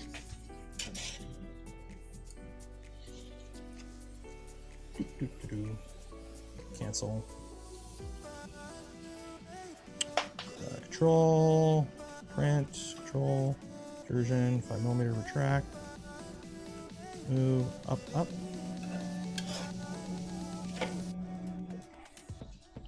we go. So let's do that. Reprint. Yeah, I didn't do a full heat soak on this, so as the print started that first layer, the first layer shifted because the bed changed. It happens. Didn't fail, it's evolving. Second channel for cosplay. No, I'm gonna do everything on the channel. Jeff Montgomery, $5, cheers. I honestly do not subscribe to the multi-channel theory that some people have with YouTube. Some people really believe you need different YouTube channels for your content. So if you do live streaming, you need a live streaming channel. If you do VOD content, like standalone videos, you need a standalone video content. I'm doing everything on this channel. For one, I'm lazy and I don't want to manage more than one channel.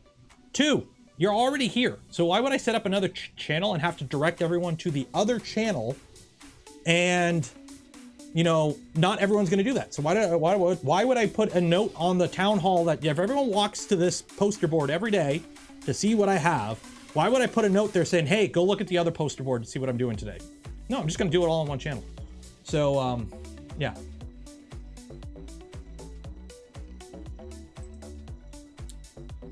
I don't go, yeah.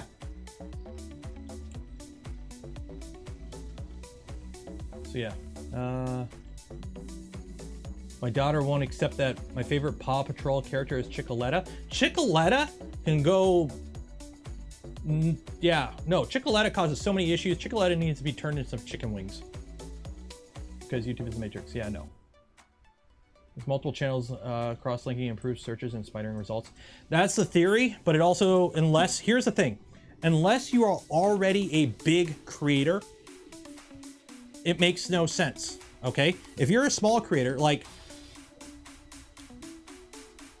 it just doesn't make sense because you're fracturing an already small community. Like my channel is 3,700 and change thousand people, or 37,000 and change people. So that's not a huge community. So if I were to spin up another channel and only like 20% of you went to it, that's not worth it. So I might as well just, you know, shotgun the content to everyone. And if you don't want to watch it, don't watch it. The problem is the way YouTube runs. If a channel puts out a video and you ignore it and then you do that enough, it won't show up in your subscriber thing. We get around that by having the Discord. So with the Discord, I put an at everyone out. And if you're on my Discord, odds are you watch all my content. And we've already kind of established that my channel is relatively successful in terms of me being able to do full-time YouTube at a number that is much smaller than I would if I didn't do VOD content, or if I didn't do live content. So basically, it's working. Why would I mess with it? But that's because the ROI on YouTube, if you live stream, is ridiculous compared to if you just do VOD content.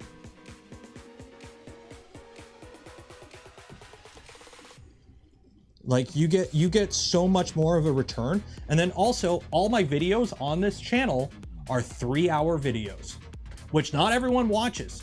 But according to the YouTube metrics, 30% of people who watch my streams watch the whole stream. So that's 3 hours of content. YouTube loves it when people sit there and just watches a 3-hour video on YouTube. They love it. The YouTube algorithm loves that shit. So it allows me to punch above my weight. So. Also, you know, direct support from memberships, donations, gifted memberships, all that is worth tenfold more than an AdSense view. So, but that's the way the cookie crumbles. That's me. I watch all your, yeah, the majority, a good chunk of you do. A good chunk of you do. And it pays off. Like there's a bunch of different ways to play the YouTube game. But the thing is, you have to understand, and this is what did me in at first. If you look up how to be a successful streamer, how to be a successful YouTuber, the vast majority of stuff is aimed at like gaming content. Like streaming is horrible. Trying to be a streamer, if all you want to do is sit in front of the camera and just play Call of Duty all day, that's horrible to be a streamer at because there's nothing special there. I found my niche with this kind of stuff, and it works. Now, it's not working too good right now compared to my normal numbers if I'm building a printer, but I knew that. So. Plus, it's been a really long day for me today, so I didn't want to do that anyways. There you go. I was quite impressed by your beard. Thank you. It's all natural. Or actually, no, this is all fake. I'm a VTuber. This is an avatar.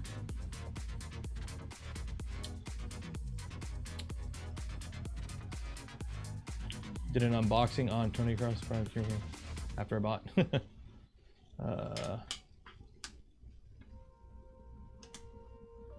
Nero's beer tips when. Occasionally trim it, wash it with conditioner or a beard shampoo every other day-ish. And make sure you put beard oil in it and comb it after you get a shower. Dry it with your towel and then beard oil, comb it right after that.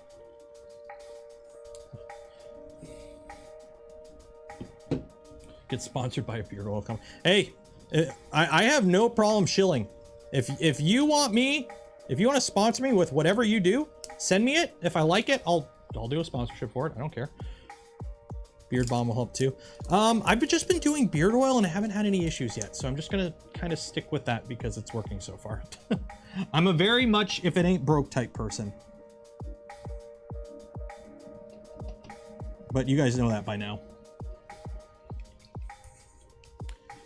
Hello? Where'd you go? I missed you so.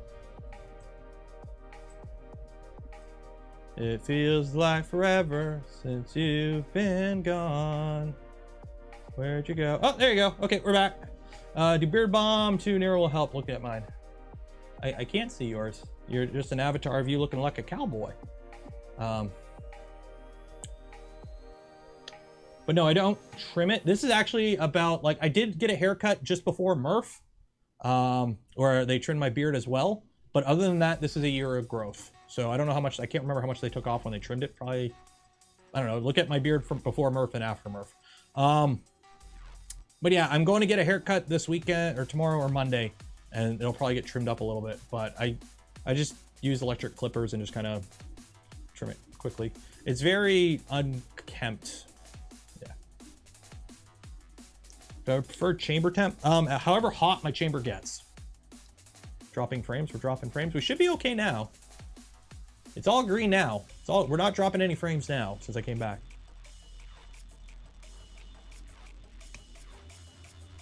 So he does use clippers. Heh. Blurry though? Make sure, no, I'm uploading 1440p, 18,000 megabits a second. And I'm dropping 0 frames. So make sure you click the gear. You might have to, click the gear. You may have to drop it back up to 1080p because YouTube does the thing, or hit refresh on your browser. Sort of, yeah, 1800. Yeah, here, I'll pull it up here. Ooh. Yeah, so you can see right there. So we are 60 FPS. Settings. Hopefully I don't show anything. Output. Yeah, so we're 1440p, 1800 kilobits per second at 60 FPS. Video, 60 FPS. There you go.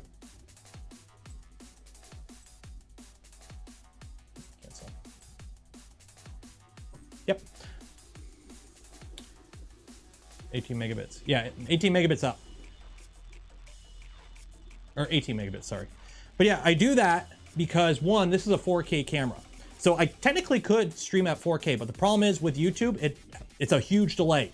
So right now I'm at a medium delay, low latency, which is like 8 seconds. I could stream at ultra low latency, which is a 2-second delay. So if I clap my hands, it shows up on stream in 2 seconds. Right now it's about an 8-second delay. So if you see something, it takes me 8 seconds to actually see it. Or if you say something, it takes me 8 seconds for me to read the reply to you. So you can't do that at above 1080p though. So we have to do the low latency. There's also a normal latency, which is like 20 seconds, but that would allow me to do 4K. But that's way too long of a latency. Also, with me doing 1440p, the amount of pixels on your screen in this view and this view is the same because it's a 4K image and I can crop it down and without loss of quality. So that way I can do these like cut-ins to the desktop and whatnot with the same camera and it looks clean in every image versus blurry. Like if I were to take this image over here, which is 1080p, but if I were to like crop into this and make this full screen, it would be all blown out and blurry and shit. So yeah. My encoder, it's NVENC and it's running at, I'm barely hitting 5% CPU. So yeah. I don't know, I'm not dropping any frames and on my end, I don't see any stuttering. Like I'm not seeing any stuttering on my end watching my stream here on my computer. So yeah. Refresh got me another commercial. Thanks YouTube. Ben DH, refresh got me another penny. Thank you YouTube.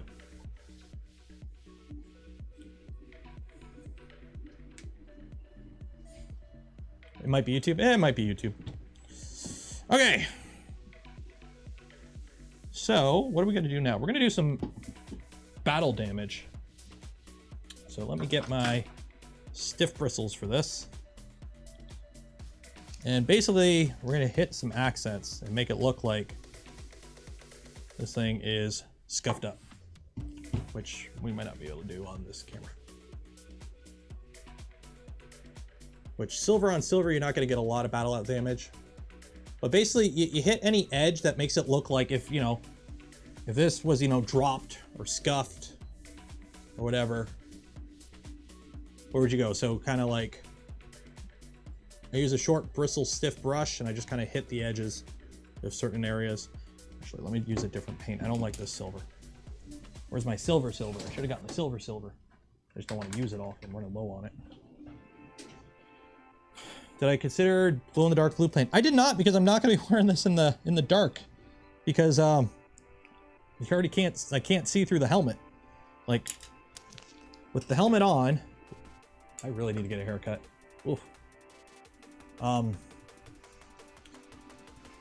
I can barely see. Like right now, it's like wearing dark sunglasses inside. This is a welding mask. So, like I can barely see as is. So without light, if I'm wearing the suit in a place where glow in the dark will be, you know, glowing in the dark, I ain't gonna be seeing anything. So.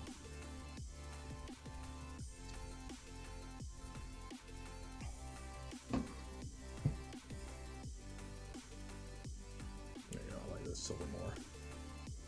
You know, it's still silver. And then I got to figure out, I'm not going to do it now, but I need to figure out how to do scorch marks. If anyone knows a way to make it look like, you know, a blaster barrel that's been fired, I'm down for tips. The helmet looks badass. Thank you. Didn't you want to replace the visor foil? I already did. When I first bought some a visor material before I put it in, and I didn't put it in because it was horrible. It was literally so dark, I had to go outside on a sunny day to see outside. So if you see any pictures of me wearing the helmet before it's all painted, that was with the temp visor. So this is the final visor. This I can wear inside and still see. But if you were to like dim the lights, I'd have trouble seeing. So, yeah. Electric sparks from welder work well burnt. I don't know how electric sparks from a welder, which I don't have a welder, would work on resin, because this barrel is resin. Because, you know, round objects, why would you take the time to print that in FDM and sand it when you could just print it on a resin machine and just paint it right away and you'd be done with it?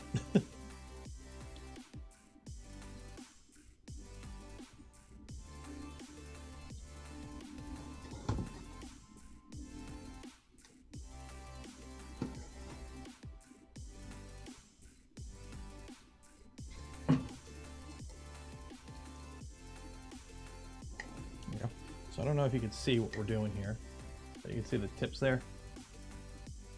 So see how we got just a little bit of silver on some of the tips to make it look like, you know, it's a little worn.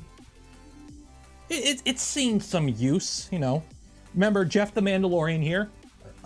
He rattle canned his armor. He can't afford the best, so he's making do with what he's got. And if this is what he's got, this is what he's got.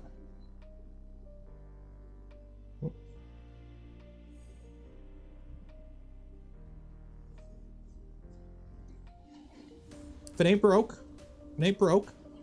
he'll probably break it.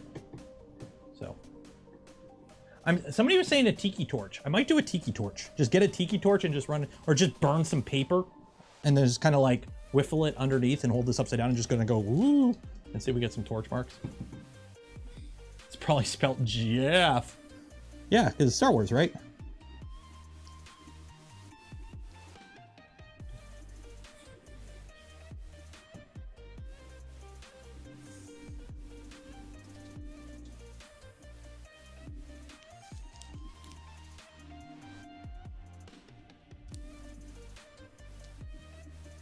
I don't know what these are. These are exhausts or something.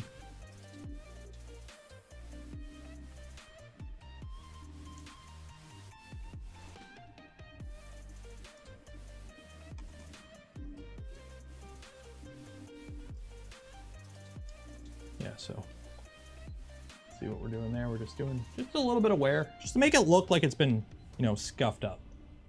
Graphite and Q-tip swab. Do I have graphite? I used to have a tube of powdered graphite that they gave me when I went to the Arctic to use as firearm lubricant, because it's the Arctic and you can't use gun lube because it freezes. I used to have a tube of it and I don't know where it went, because I didn't use it up there, because I did use some of it, but it's probably long gone by now, unfortunately.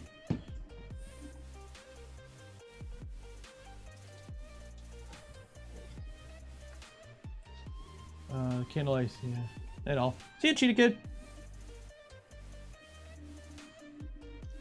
So don't forget, we do have the community challenge coming up. So for those that don't know, every month we do like a community challenge on the Discord. And this month's theme is fails. So if you want to join the challenge, we give away merch. So you can get yourself a sweet Only Benji hat or anything else off the Only Benji store. But we give away some merch. We give away some Polymaker filament. Good times had by all.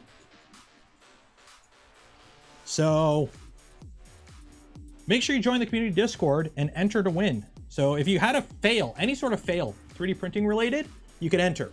I think we're going to split it into 2 categories. We're going to have a mechanical fail category and a print fail category.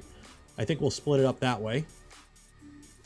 But yeah, that's going to be the theme for this month's challenge. Next month, costumes and props, because it's Halloween next month.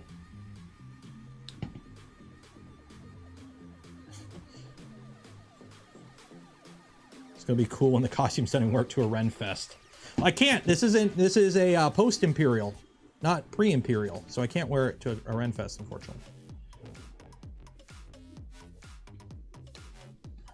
Damn, I've never had a fail. Must be nice.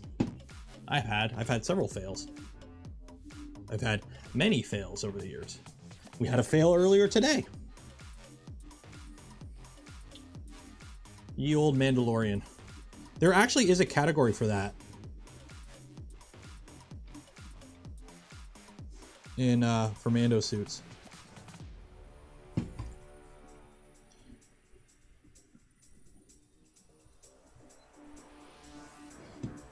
Okay, so the charging handle is going to get somewhere. Because again, I don't know how you charge a blaster.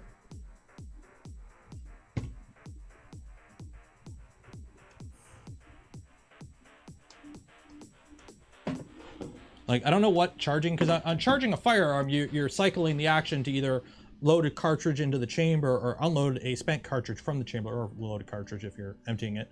But on a blaster, the ammo pack is just battery. So what does the charging handle do on a blaster? I don't know. Like, Star Wars nerds in chat, what does the charging handle on a blaster do?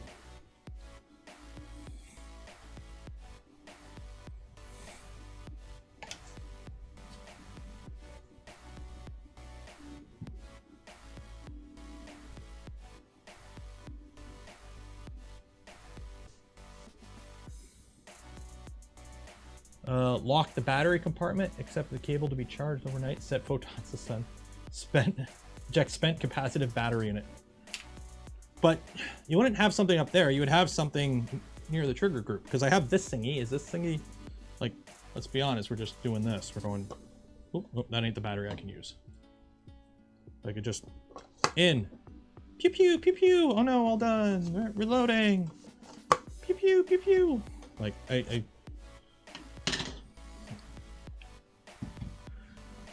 What did Matt Shammy say? Cycles a new power chip. Okay. Effect particle beam weapons, whereas they spit out lightning bolt thrusts. To charge the E11 Imperial Blaster, you pull back on the spring on the left side to do stuff and point in the relative direction of rebels and pretend to hit stuff. I really liked how Mass Effect handled firearms. We're going back to Mass Effect. So in Mass Effect, in the first game, all the guns had infinite ammo.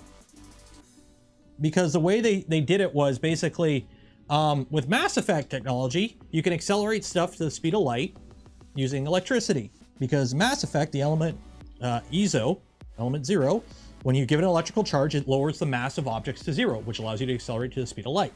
Because of E equals MC squared. So all the machine guns, or all the firearms in Mass Effect, the first one, had infinite ammo, because all the ammo was just itty bitty microscopic chunks of metal that were shaved off a block and then accelerated through the firearm. So you had infinite ammo. It's just, you had a heater. So as you fired more, it would heat up and then it would have to cool down. So either you did short bursts and you never overheated, or if you overheated it, you'd have to wait longer for it to cool down. Really cool. I liked it because it was sci-fi, right? All the guns had infinite ammo. It made sense, right? It's the future. And then in the second game and in the third game, they're like, nope, capacitors. So instead of infinite ammo, you're gonna have to eject a heater coil or whatever to dump all the heat. So basically you went from infinite ammo to being reliant on heaters, which can only shoot so many times and they don't dissipate heat anymore. And now you have ammo again. And I'm like, dang it.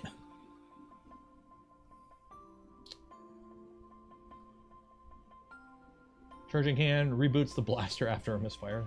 1,000 years back, yeah. So yeah, I really like that in Mass Effect, and then they got rid of it. I'm like, come on, stick with it. It was cool.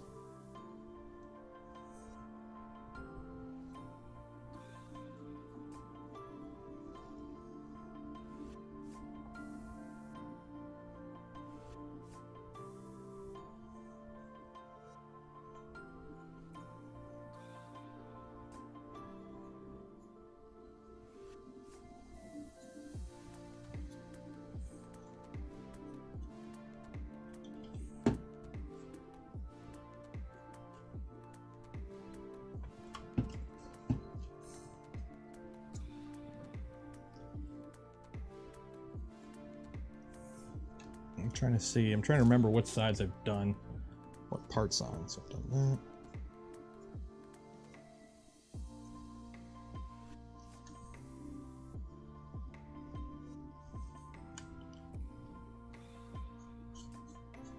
I'm trying to do everything like front to back to make it look like, you know, if you're more likely to scuff it that way. PFA just approved a man-made purple tomato for sales and stores. Cool. Is everyone doing well, Mr. Where's it? Everyone's doing well. What about the unobtainium ones? Superconductor. Basically, our superconductors, look it up, but basically if we had a room temperature superconductor, it would be super awesome. The problem with superconductors we currently have, you have to freeze them to like sub-zero temperatures, ridiculous amounts for them to be a superconductor. Floating, basically. So if you had a room temperature superconductor, it's easier to make stuff float. And also, it's apparently really good at heat dissipation, which allows them to build all the spaceships and shit. So they really want this material. Now, the fact they called it unobtainium, didn't like that. That was kind of cheesy, but it made kind of sense because a material like that would be basically unobtainium. So it's kind of like, ah, it's a good name. It's like, yes, it's a good name, but it's a horrible name. Yeah, but it's a good name. I'm like, fine. So, just need some unobtainium. Yeah, there you go.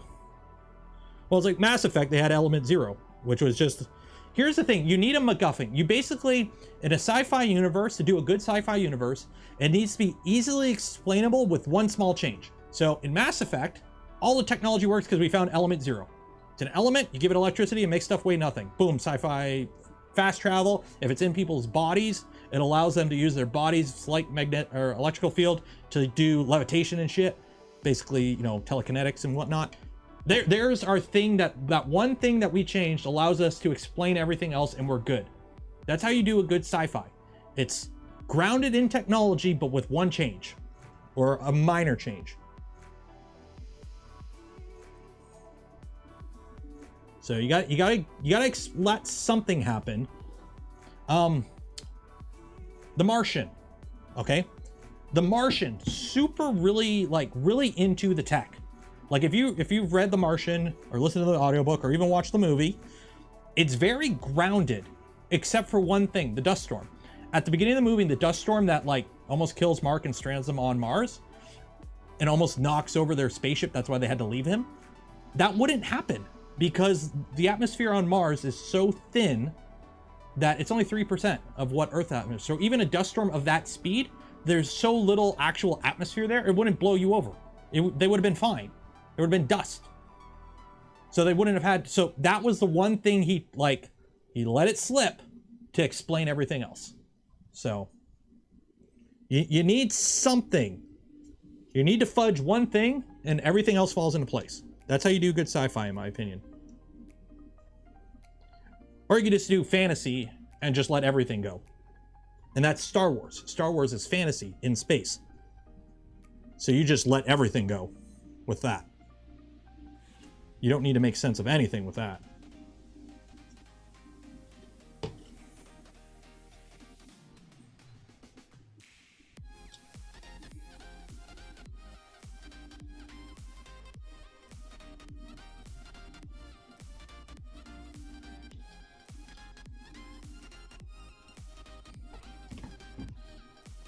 Interstellar, it's the power of love.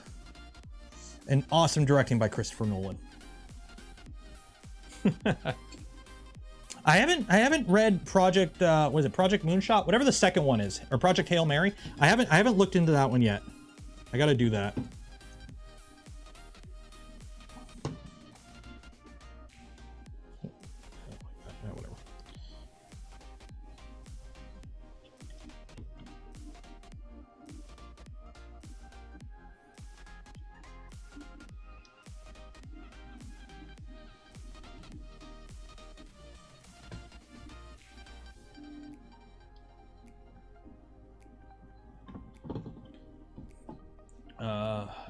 It's a great one. Yeah, I've heard good things. I just haven't got around to it.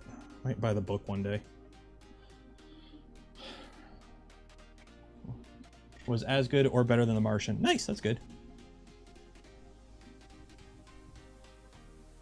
So don't forget, while we're just kind of, you know, shooting the shit here, if you want to win some filament from Polymaker, we're giving away some at the end of the stream. So make sure you enter the contest in the description.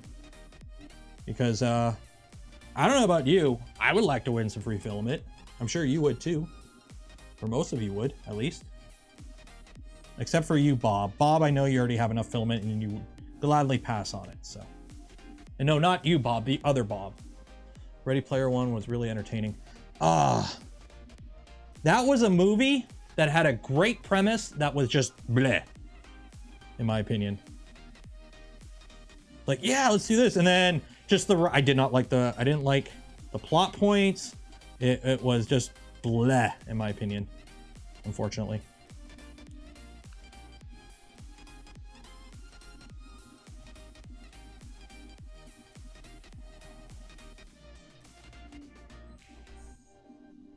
I know.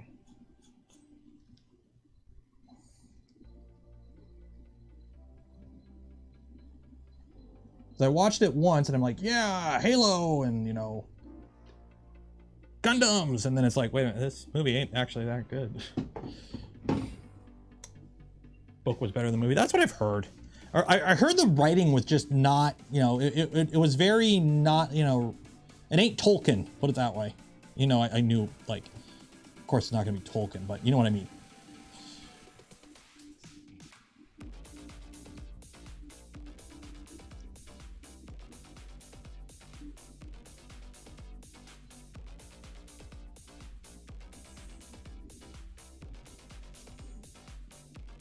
Last Starfighter didn't age well. Oh, please don't tell me that. Please don't tell me that. I love The Last Starfighter. Please tell me it aged perfectly and it holds up immaculately. Love The Last Starfighter.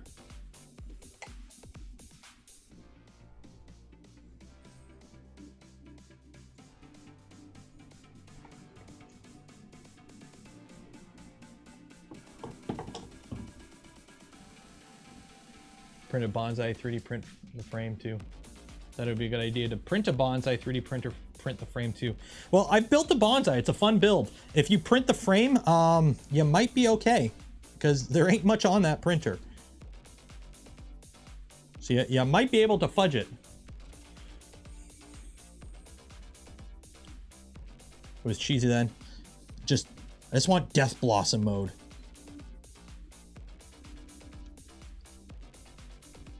I don't mind cheesy. Here's the thing. Cheesy in a movie that is cheesy is okay. I'm okay with cheesy movies. Like, I'm okay with guilty pleasure, dumb, cheesy movies. I'm okay with that. Not all... I loved the original, the first, Pacific Rim.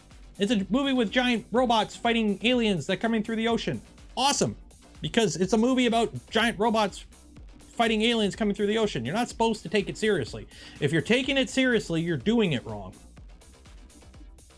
Like, that's the point. Have fun. I'm okay with movies that you suspend disbelief and you just kind of roll with it. Because it's fantasy. You can have sci-fi fantasy.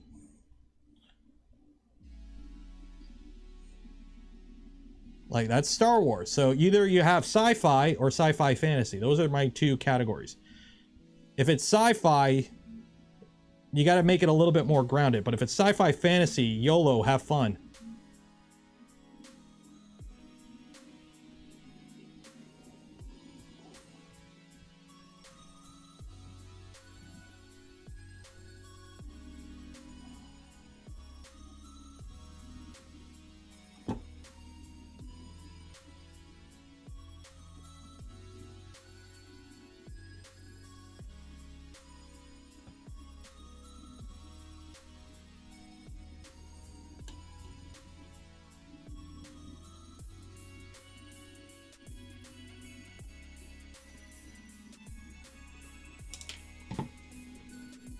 There we go. Oh, I can't zoom that out more.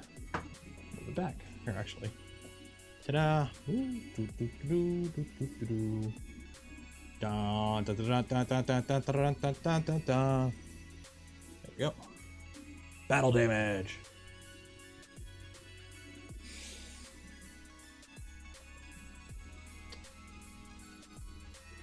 Don't get me started on Star Trek. Star Trek is fantasy in space. You're allowed to flub it. Okay, so in Pacific Rim, the army was like, bigger bombs, now we need to punch it. Okay, it was explained in the comics. You can't use explosives on the big bad aliens because their blood was highly toxic. So you needed to kill them without blowing them up. Thus, they used giant robots to fight them and then bludgeon them to death. But then once they got like the phase weapons that they had no problem using that would kill the aliens, I don't know why they just didn't build turrets of those. But fixed positions, I guess, didn't make sense.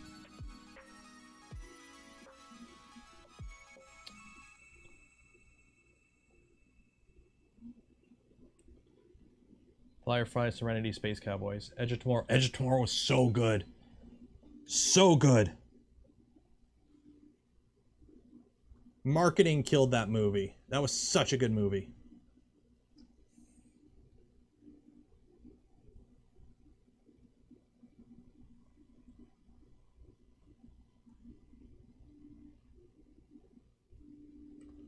Like, I know it was based on an anime called Live Die, or was it Edge of Tomorrow? Was it Edge of Tomorrow? No, Live Die Repeat. Live Die Repeat. It was so good. Okay, I think we're okay to do some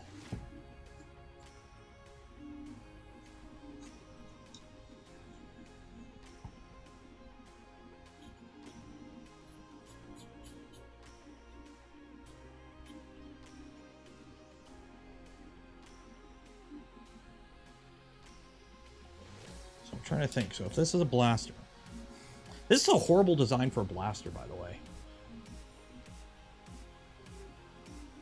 If you brought, I know, Leo. The problem is I'm trying to go for like a hard edge, so I want it to actually go on. I'm not really dry brushing it. I'm hitting it with the edge, so I'm like doing on the lines. So I'm hitting the lines because I'm trying to hit the edges. That's what I'm going for. I'm not really dry brushing it. Like, I'm not doing a proper dry brush, put it that way. So for all you 40K mini painters, I'm not doing it right, but I'm not doing it right on purpose. So there we go. Adds some text. But anyways, this is a horrible design because if you're carrying this thing, right, and you're on patrol and you're carrying it, the stupid blaster cartridge, that ain't the right one. I gotta put that over there. I have one that doesn't fit. Catches on, would sit in your vest. That's a horrible design. Because that catches. It would catch on everything, although you don't really have a vest in Star Wars. That would be horrible. Yeah, that would be horrible. Because it would catch. That's why, you know, modern firearms, the magazines are underneath. Because it doesn't catch on stuff. It's underneath and it's good for left and right. So if you are a lefty in Star Wars and you got to reload, you would have to do like some funky over the top thing. If you were a lefty in Star Wars using this. Yeah, that's a horrible design. Horrible design. I need to speak to the Emperor. Bring me the Emperor. I need to talk to him about his firearm design in Star Wars. It doesn't work. I'm a lefty. Yeah, good luck reloading it. P90 top reload. Bottom eject, top reload.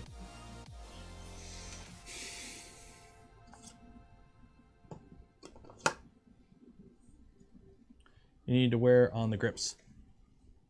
Good point.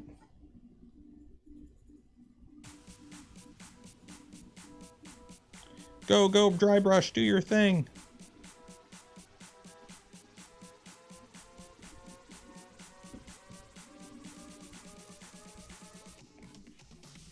Oop. Smack the helmet. Another reason everything is made out of ABS. I've been smacking the hell out of everything. No, too much. To make a corresponding mark on the armor.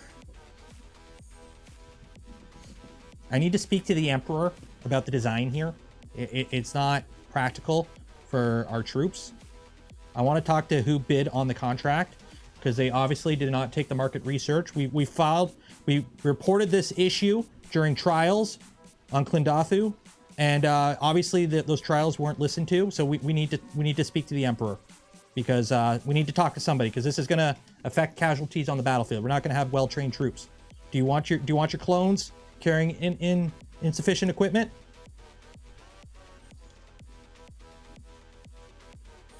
There you go. A little bit of wear on the grips.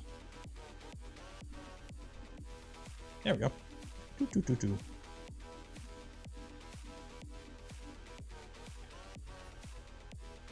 go. Just a little on the trigger, because the trigger would actually be pretty well worn from scuffing. If anyone has a firearm knows the trigger gets pretty worn.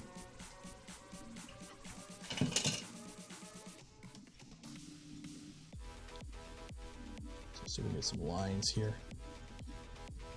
There we go. That kind of works. Because you know, when you're pulling the trigger in and out, it scuffs up. Sweat marks. You don't get sweat marks. You're wearing full Mando suit. You ain't gonna sweat. Actually, the Emperor of the guns are not ergonomically viable. We need to replace them now. Emperor Palpatine!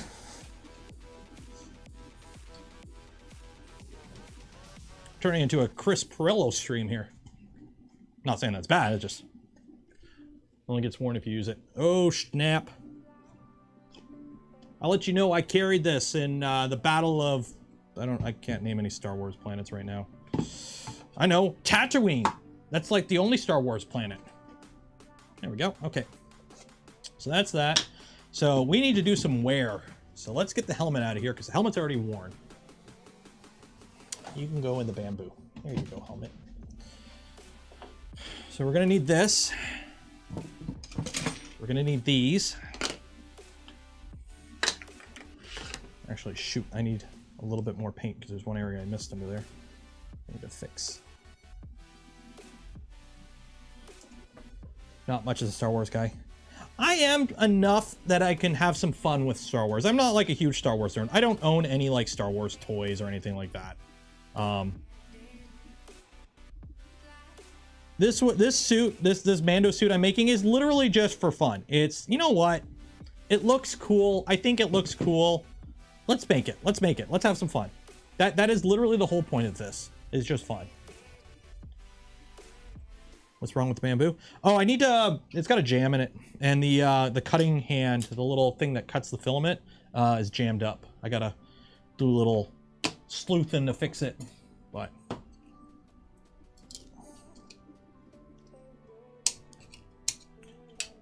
I'm not really printing with it right now, so. Anyone want some black acrylic paint?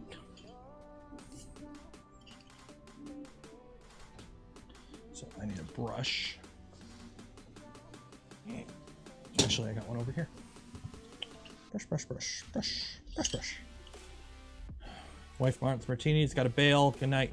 Take care, 3D Experiments.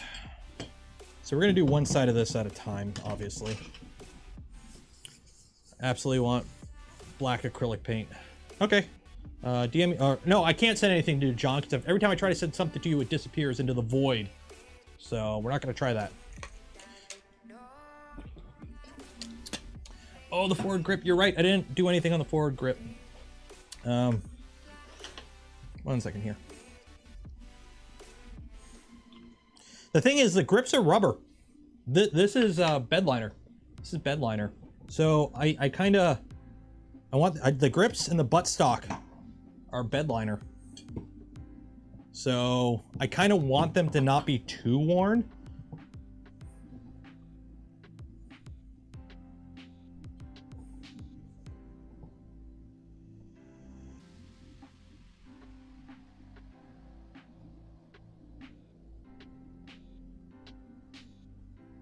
It's just a few hits here and there for accenting.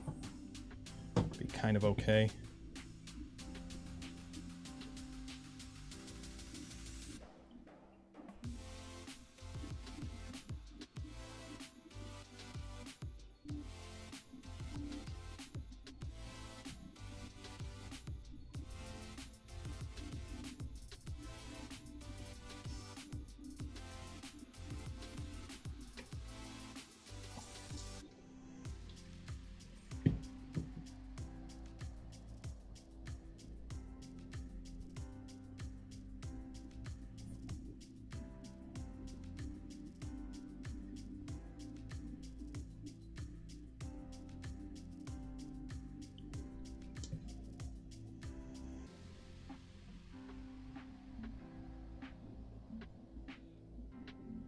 It's all going to get scuffed up anyway for me holding it, so I'm not too concerned.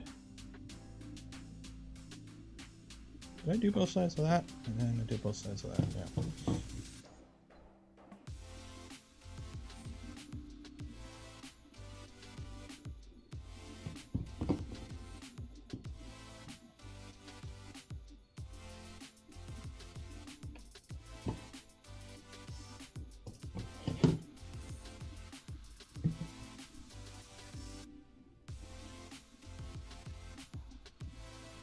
It's all gonna get scuffed up anyways, and whatever.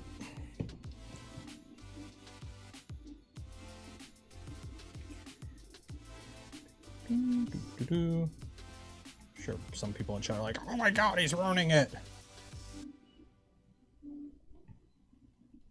I do not care. I care not. Not care I.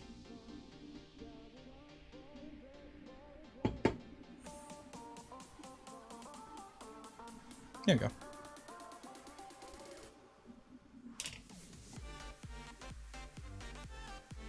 It's all gonna get black washed anything and happy little accents, exactly.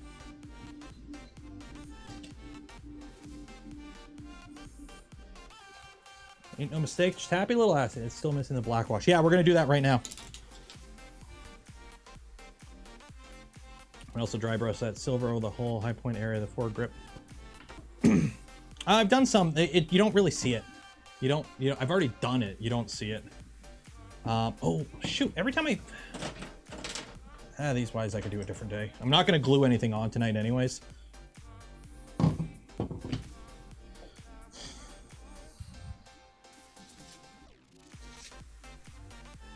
I do have the wig in the shirt. I do have the wig in the shirt, but we're not doing Bob Ross today. That's for the Halloween stream. Either I'm wearing the Bob Ross or we're wearing the Star Wars. Probably the Bob Ross, because the Star Wars is hot.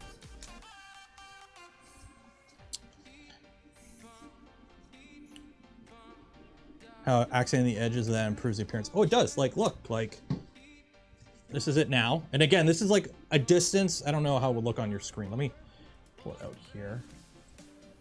No, not main overlay. Camera. Window projector source, bring it onto my main screen. Yeah, so this is, you know, if I was holding it here and you were looking at me, this is it right here.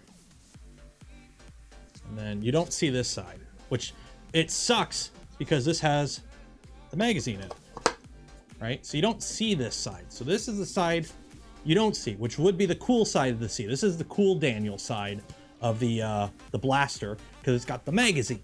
You don't see that because I hold it like this. Because I'm not a lefty. So I hold it like this. You would see it if I'm doing like that, which by the way, holding these is weird. It's huge. Like, blasters recoil? I don't know. I gotta do something in that barrel. There's nothing in that barrel. I gotta do something with that.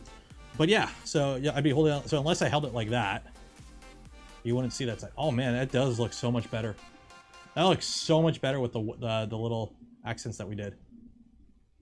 Let's make it dirty now.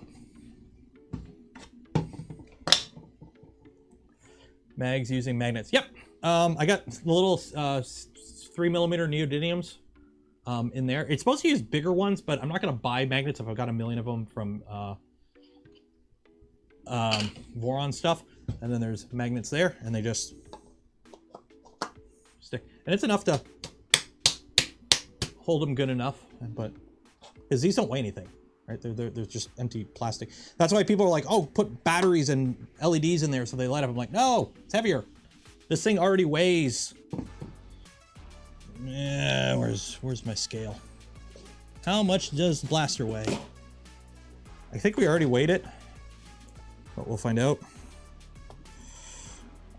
1.2 kilos. This is 1.2 kilos of ABS and paint and glue, and there's wooden dowels through the whole thing and magnets. So 1.2 kilos right here.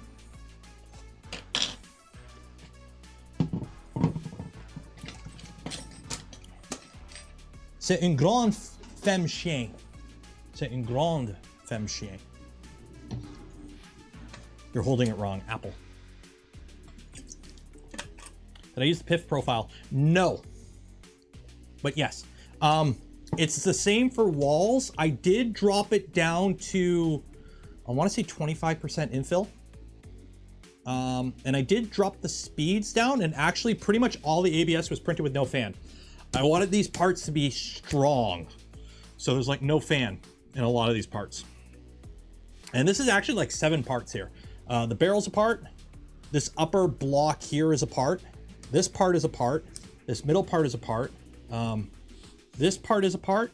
The butt stock is apart, and the grip is apart.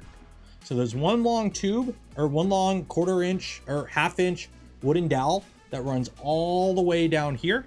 And then there's like another 2 little 1/4 inch ones in here. And I think there's like another 1/4 inch one that holds the barrel on. And some in here. So not only is this all held together with E6000, it's also doweled together.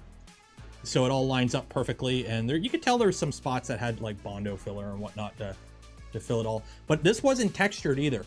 So this is actually, this took like the longest compared to, this taken longer than the helmet. Because there is no, I didn't cheap out on the texturing. The only place I cheated on the texturing was the grips and the actual butt stock. Because it's, you know, it's butt stock, it's rubber. This is all just, this is literally sanded to get rid of all the layer lines. And then painted with a bunch of, there's like probably 8 layers of paint in some areas because there's a bunch of layers of primer. And then paint, and then taping, and then paint, and then taping. So there's a lot of paint, but this is all me sanding the hell out of it. So if you don't see any layer lines when I'm doing this, that's good enough for me. So, femme chien is chien. Ok, mon français n'est pas très bien. Ok, je peux parler juste un petit peu en français. I think we actually put it together. Didn't we put it together on stream? I could have sworn we put it together on stream. So. Oui, oui. Oh, Pamplemousse. Bibliothèque Poutine. Tabarnak.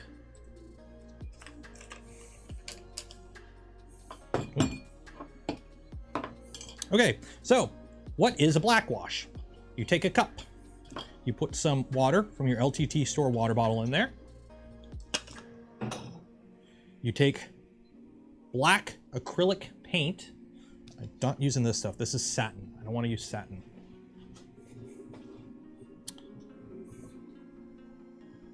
Use your Walmart Deco Arts black paint. Give it a little shaky, shaky, shaky. And you go splooge. And then you mix it up. I might have put too much water. We might have too much water here. Might be okay, we'll see. So we'll start with the magazines because they're small and they're easy to do. So put that aside. Put that magazine aside because I'm not gonna use that. Put down some towels for these to dry on. Now I must go away. I shall taunt you a second time. The LTT water bottle makes it work better, right? Exactly. You got to use water from your LTT store water bottle, otherwise it won't work. And when you're putting everything together, don't forget to use your LTT store screwdriver. I have one right here, finally. So thank you, Linus, for sending me the LTT store screwdriver. It's made assembling this so much easier. And this is totally the best screwdriver in the world. You should all buy a screwdriver now, just like this. This is the best screwdriver in the world. Beer time. Is it beer time? Ooh, it's 10:30. We're gonna run long today, by the way. So we have, for all you personnes françaises du Québec, I have a produit du Québec. We have Imperial Vin de Mille Fortifié Whiskey Canadian. So we have Canadian whiskey with honey. Fortunately, it's only 20%, but I ain't gonna complain. Ooh, the pop. So make sure I don't put the brush into this. Otherwise, we're gonna have a bad day. Oh, you could smell the honey, it's so good.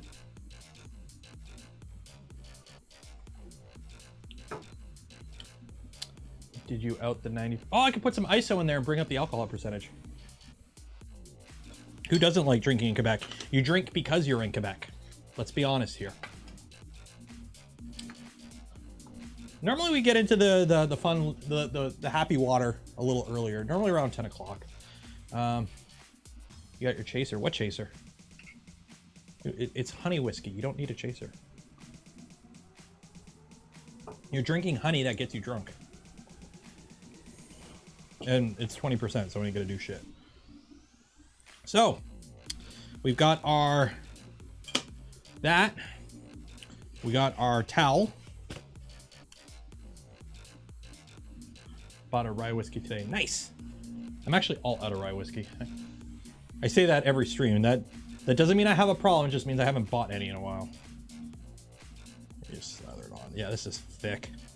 Oh yeah, this is way thick. 1 second here. Way thick. Way too thick. Way too thick. Might have to do this the other way. So there's two ways to do it. I used to do it not too thick and like throw it all on, but we might have to do the other way. The other way is you get your thing and you dab it. So this is, oh man, this is way thick. Way too thick. Yeah, this ain't gonna work. Let's try this. Let's try this. Let's try this. I'm gonna have to put some more water in there.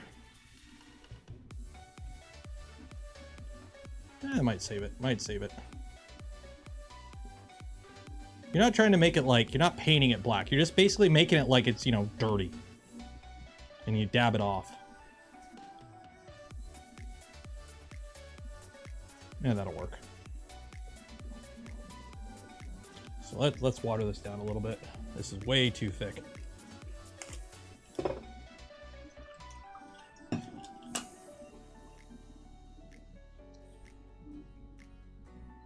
Oh, it's still way too thick. Ah, whatever. Let's roll with it.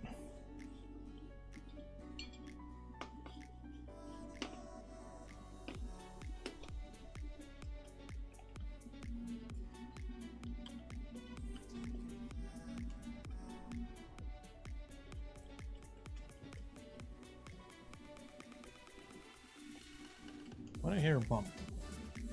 Oh, dang it, I lost another part. Pause.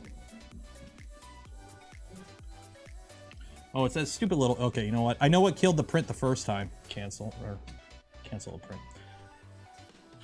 There's like a little itty bitty tab thing that's got like no layer adhesion, and that popped up, which ruined the print the last time. That's what killed it, because it just did it again. So I'm gonna have to take those two parts out and slice it with those two parts having a brim. I think that's how we're gonna have to do this.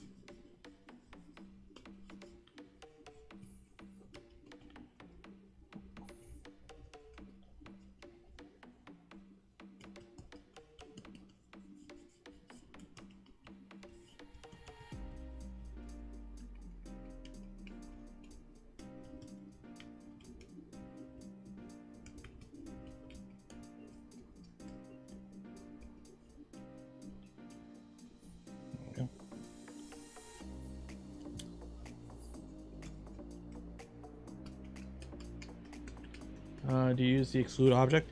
I do not. Because that version of Clipper on here, I think, is older than exclude object. And I've been too lazy to update it. I don't run a lot of plugins usually. I'm kind of lazy when it comes to that. But yeah, so if you're wondering, this is what it kind of looks like after. So it just, you know, makes it look dirty. Big silver objects, it's not the greatest on, but when you get to like something like this,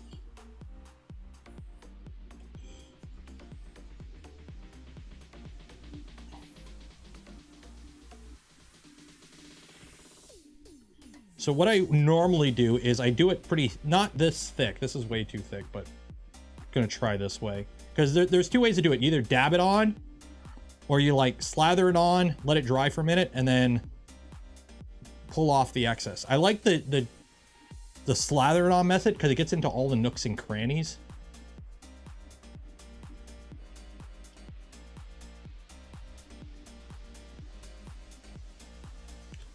And you really have to let it dry to get the final look. So what it looks like now is not how it'll look like when it dries.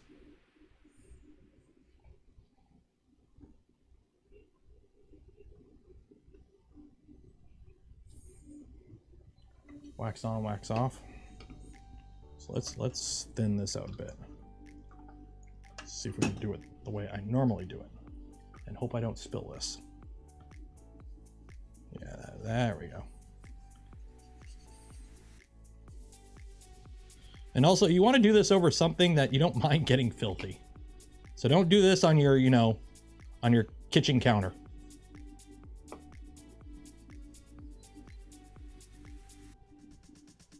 Because your mom might not like it. And if you don't live like with your mom, don't go to your mom's house and do this on her kitchen counter. She won't like it.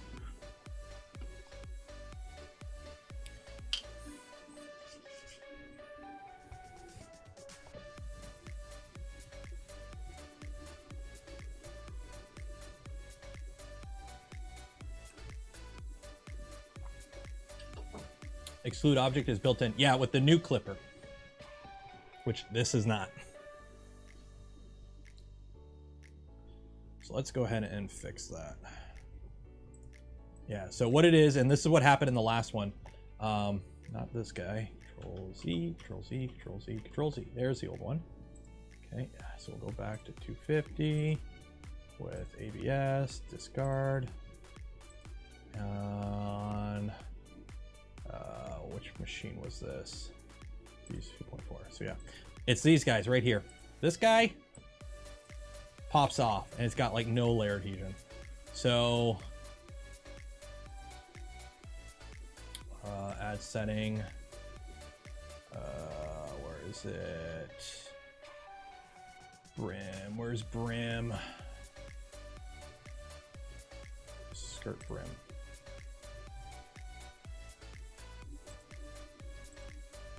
Skirt and brim.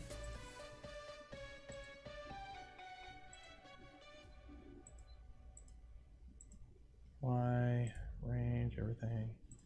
Slice now.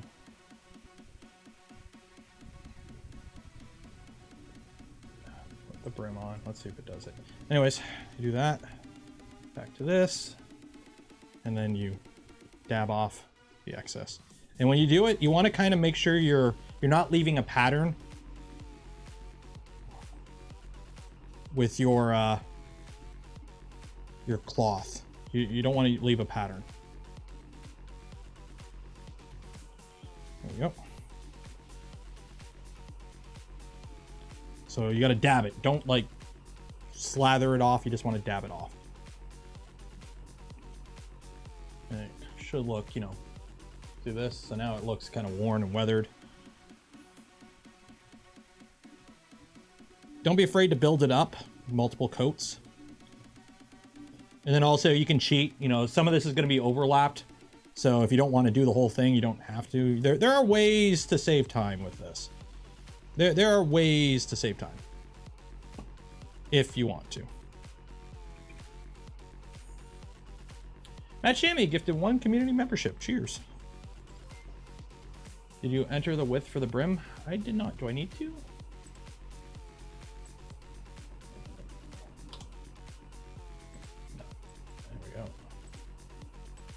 I did not.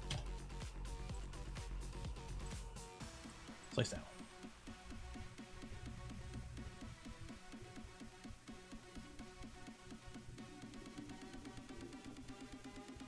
Not seeing a lot of love tonight. It's different content. Here's what it is. Yeah, it's not generating skirt or brim. I mean, I could just turn skirt and brim on for the whole bloody thing and just call it a day, which I might do, because YOLO. YOLO.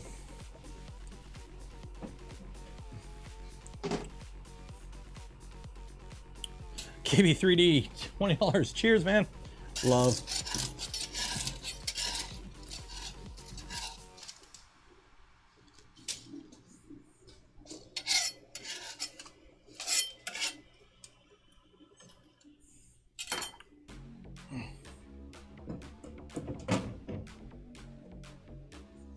The CF fiber stuff is sticking good. Or the glass-filled nylon's sticking really good. I would not use a brim with anything. Brims clean off easy. I honestly have no problems with brims. I honestly, every part of the Mando suit was printed with a brim. Every single part. Because you know why? It takes a lot less time to clean off a brim than it does to reprint an entire plate of parts. So, yeah, print with a brim. It helps. Especially when you got little parts. So.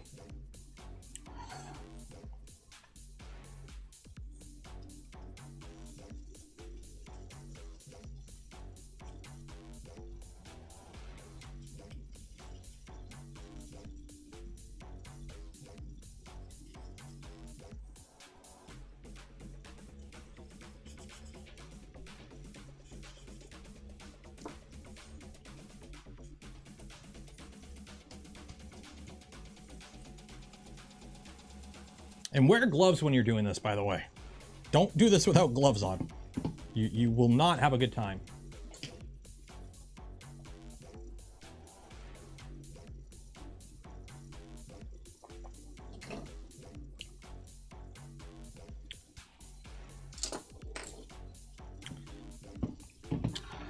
Okay, so that is heating the bed.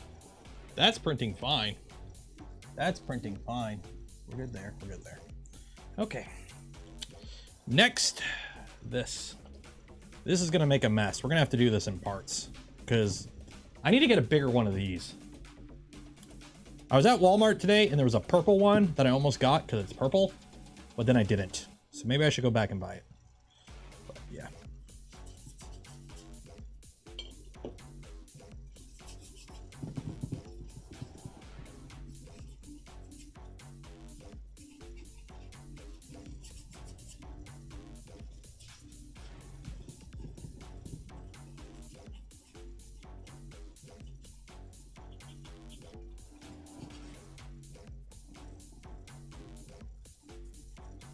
I don't know why, if this will even stick to that, but whatever.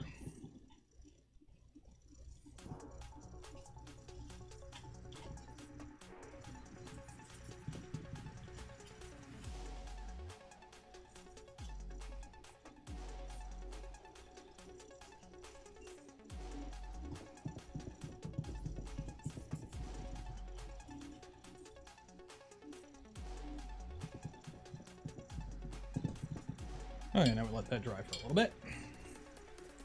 Drink. Old cardboard boxes. Yeah, I used to not care. That's one of the reasons I also swatched the countertops. The old countertop, this stuff stained it hardcore. So.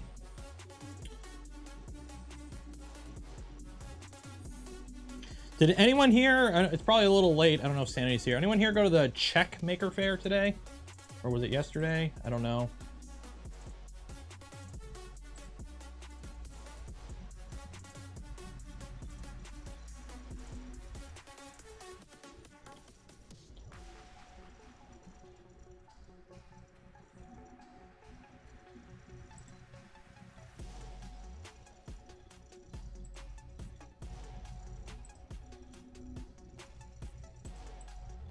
I see a gray gun and I want it painted black.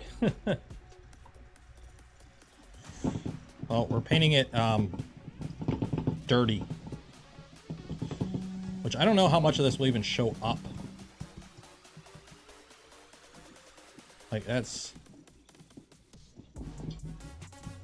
Like, I don't know how much of this will even show up on here. Because it's already pretty dark and gray.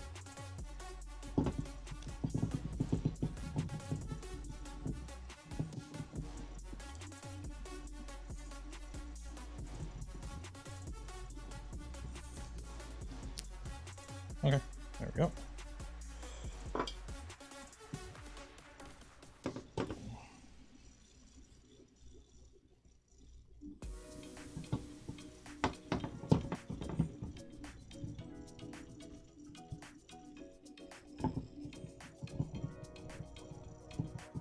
And certain paints, it sticks to a lot better, I will say. Get the purple one. Anyone check it out? Funny joke. I wish there were maker fairs near me. Like, I live in Southern Ontario. Apparently there used to be a maker fair in Detroit before the whole Rona thing. Somebody was saying that today on Twitter. But yeah, I wish there were maker fairs near me. There's none in Southern Ontario.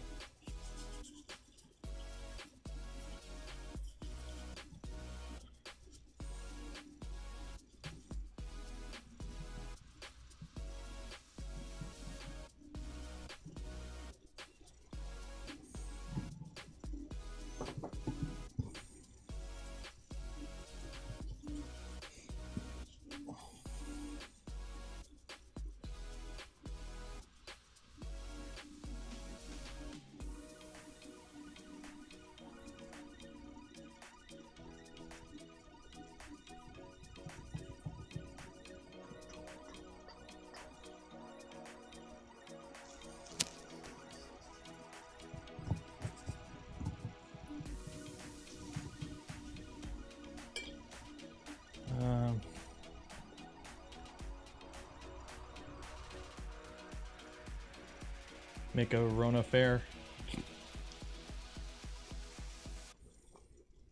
Well, I got Rona at Murph, so it is what it is. Am I going to Earth? Yep. Am I going to wear a mask at Earth? Probably not.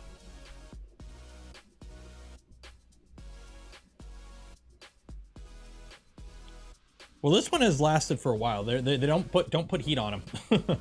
I learned that.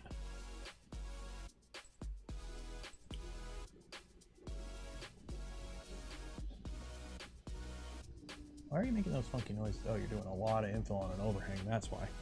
Wear the helmet. I don't know if I'm gonna. I don't think I'm gonna bring the Mando armor to Murph. That's. I'm always hesitant to bring big stuff across the border. I'm just, call me paranoid. I just don't like doing it. I want to bring a printer to Earth. I don't know if I will though, because again, I just don't like bringing stuff across the border. When I was young, we got hauled into customs for no reason, and the entire car was stripped apart, and I lost my Game Boy. I believe a custom guy stole it. So thank you, U.S. Customs, for stealing my Game Boy Advanced as a kid. I will hold that against you to the end of time. So I just don't like doing it.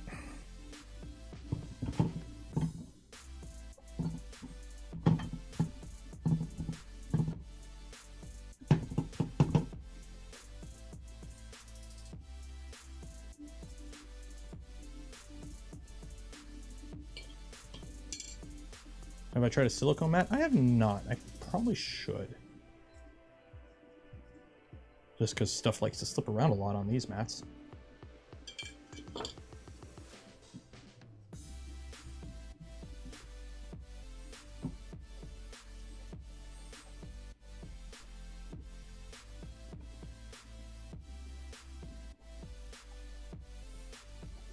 Oh, their Halloween sunbeam. No, I'm going to print him a little Mando suit.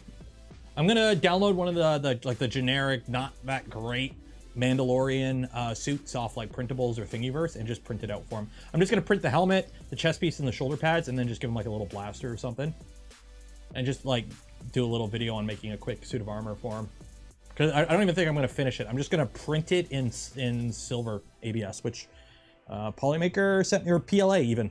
Yeah, Polymaker sent me some PLA, so I'll just, silver PLA, I'll just print it all in silver PLA. I think, is it silver or gray? It's gray. I don't have silver. Gray will work. And no, not Baby Yoda, because one, he's 4.5. He's too big for Baby Yoda. And two, Baby Yoda is way overdone. Way overdone. It's like every time I post a picture of this Mando suit and somebody posts a GIF going, "This is the way." I'm like, no, this is not the way. This is repetitive. Get something new. Think of something new.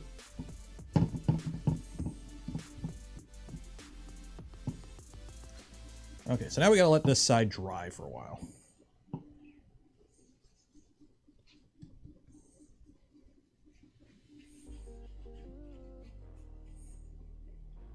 Let that dry. How's this coming along? That's good.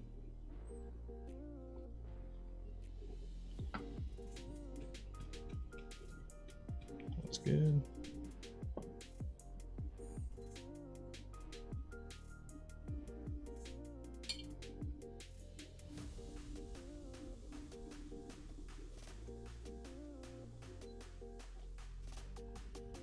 There we go. There's nothing new at Tatooine. You didn't even spell the planet right.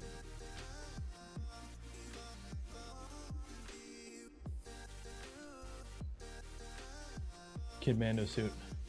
Yeah, I'm gonna try and do a Kid Mando suit for him. I want to start doing videos. I hate editing and I hate scripting. That's my problem. So I'm gonna do a video. I'm gonna record it before I go on away for the week there for the wedding. I'm gonna sit down and either talk about the Mando suit, what I've done on it, or I'll do that when I get back. But I want to talk about either multi-filament, because a lot of people ask me about multi-filament, and I'll probably just sit down and talk about that, where I'll just sit down or stand and talk about it and just put B-roll over it about the different types of multi-material and which one you should be looking at for what use case.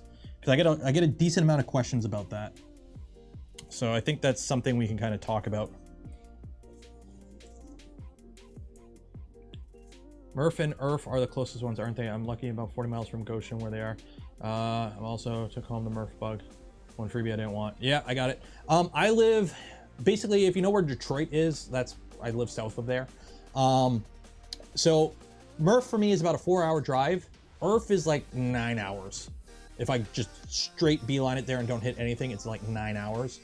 It's a long drive, but it's better than driving across the border, park my car for half a week, flying, and then paying for a rental car.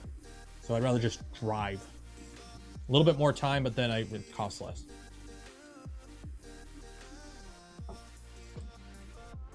And then anything in like California or whatever, that's if I gotta fly, unfortunately. And I don't like flying in the States. I just don't like it. Print the Darksaber maybe for the kiddo. Maybe. Just tripped the kitchen circuit breaker running 2 air fryers at once. Oof. When I had the Rona and I was hiding in the basement here, I was printing all the Mando armor. So I had like 5 printers going at the same time. And then I brought my kettle down here to boil water so that I can make like Mr. Noodles and whatnot. And I blew the breaker. So I know the circuit this room is on can handle 5 printers running and nothing more. Although I'm pretty sure the power draw on a water kettle is quite a bit. But that popped the breaker. Luckily, I had 3 printers that I had just started printing within like half an hour.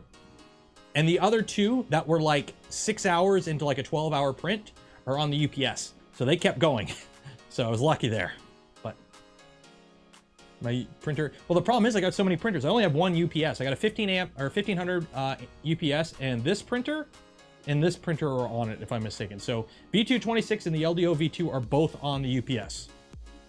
Everything else is just, if the power goes out, the power goes out.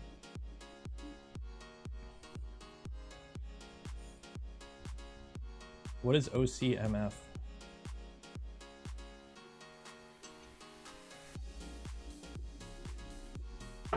Right now, both of these are running, and the Cheaty's running.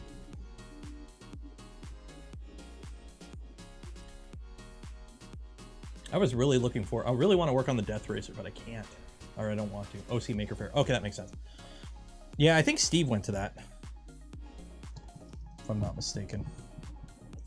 See, that's the thing. I wish I could go to all these, but I can't. And I don't have the Joel budget. Joel can just Joel flies to a lot of things. That's not within my budget, unfortunately. Which kind of really sucks. Because I really wish I could go to more events, but it do be what it is. Oh my god, if I flip it over, there's a ton of run out in spots. Okay, I gotta let it dry more.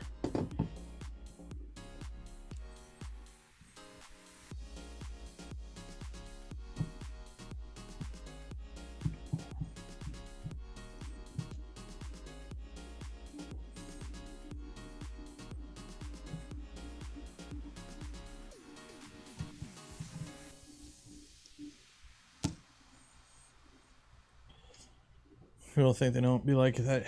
Yeah, people think things don't be like it, but it do. Yep, exactly. Met Joel and 3D Professor there. Yep, I seen some pictures. A bunch of people went. There was a good picture from the Prague Maker Fair here that somebody shared. Let me find it. Discord crashed on me. Discord crashed on me. Okay, if the stream crashes, Discord crashed. Okay. Discord, open Discord. Okay. Okay, Discord crashed. Okay. Close Discord. Quit Discord. Okay. Open Discord.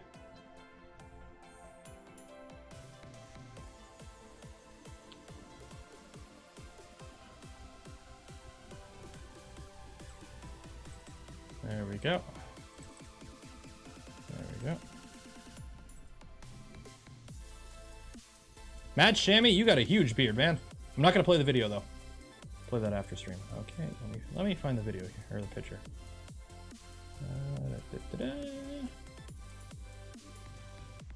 There we go. Let's see. Oh man, I hate when it does this.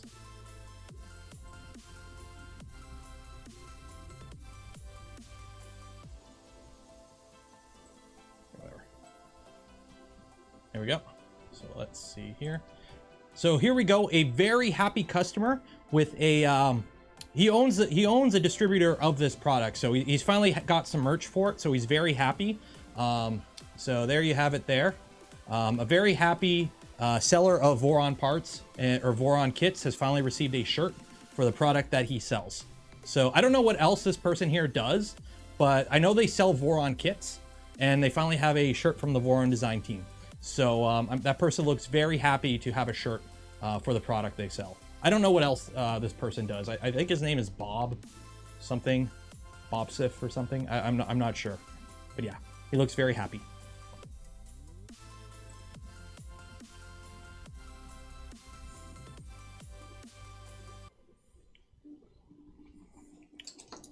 Do you run Pi-hole on any of your Rapid Pies? I do not.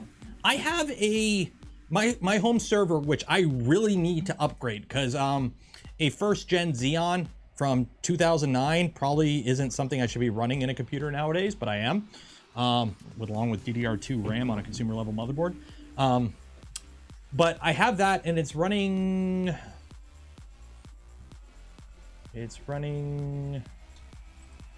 Unraid. So apparently I can install Pi on that, or Pi-hole on that. I just haven't. Soon it'll be Voron by Prusa. I just love how Prusa owns Printed Solid. So Joseph Prusa is owns one of the largest, or if not the largest, Voron kit sellers in the United States. And yet some people think there's animosity between Voron and Prusa. I'm not going to say who, but somebody thought there was a bunch of drama going on around Voron and Prusa and how we're trying to take them out. I love Prusas. I have a Prusa. I've met Joseph Prusa twice now. He's a great dude. I'm looking forward to meeting him again at Earth, if he's going to Earth.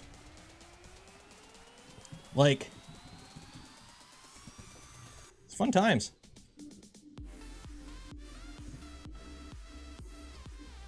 We all just want make plastic boat. We all just want make plastic boat. Why you have to be mad? Ah. Bunch of it oozed to the other side here. Why you have to be mad? It's only game.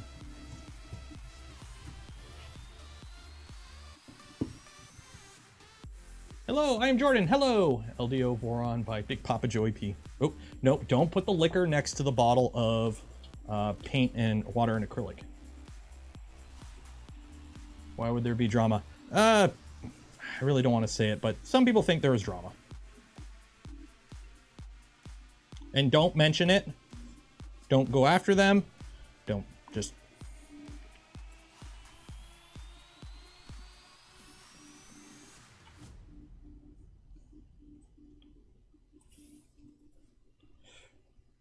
My server is a Raspberry Pi. NXK3 when? Whenever a kit shows up for it. I'm not going to self-source parts for it. I'm not going to do that anymore. But if a kit shows up, I'll build it.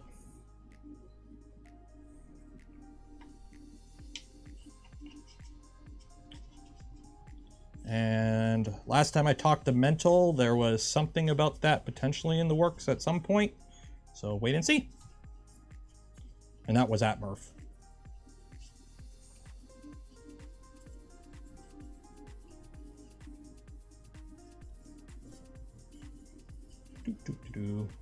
It's like paint by numbers, only I'm butchering it.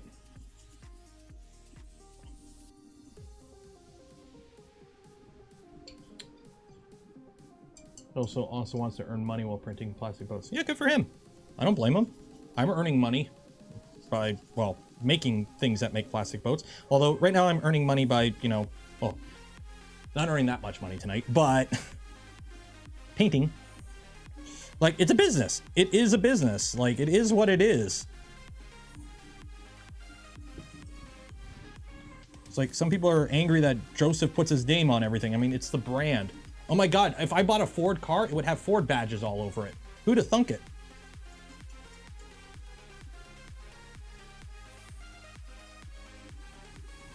But there's difference. There's, when it's an open source project not driven by profit, you can run it a lot looser, but you also don't have the resources of a company behind it. You don't have the support base. You don't have that. There's pros and cons to every method of doing things.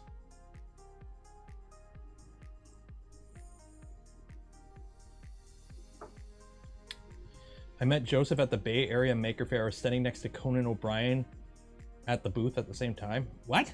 Conan? Well, did he film something there, I guess? Any interest in a CNC mill? Is about to have the kit for the mini mill. That may have come up in DMs at some point. We'll see. Nice water bottle there.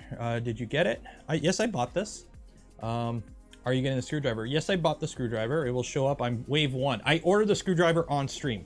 And Linus, why no creator edition screwdriver? Do I not matter? Am I not big enough? I would have used it to build a printer. Why, Linus? Why? You don't want to help a fellow Canadian content creator out? Leave me hanging high and dry?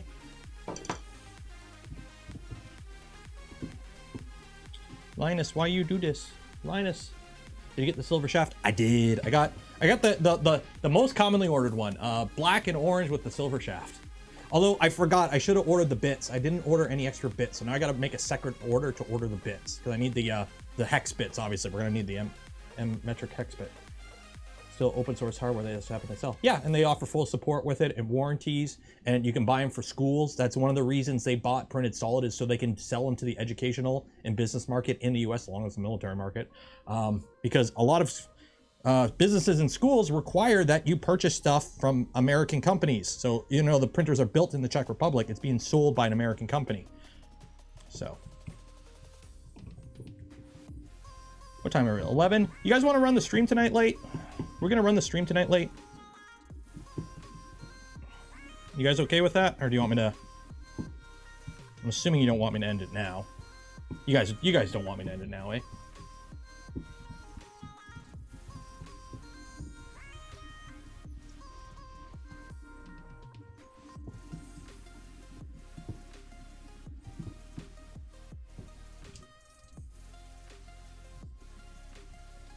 Oh my God, so much of it is oozing around the corners. It's a mess.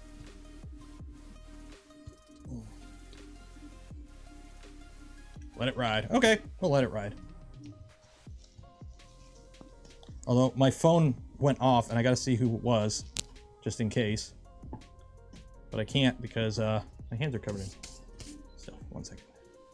No, shut it down right now. Okay.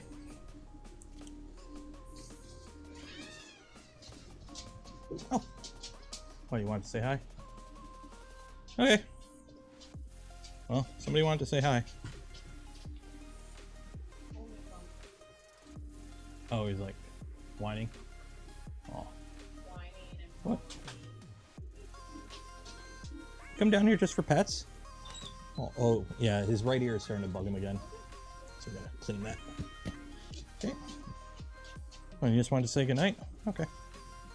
Apparently Coda wanted to say goodnight.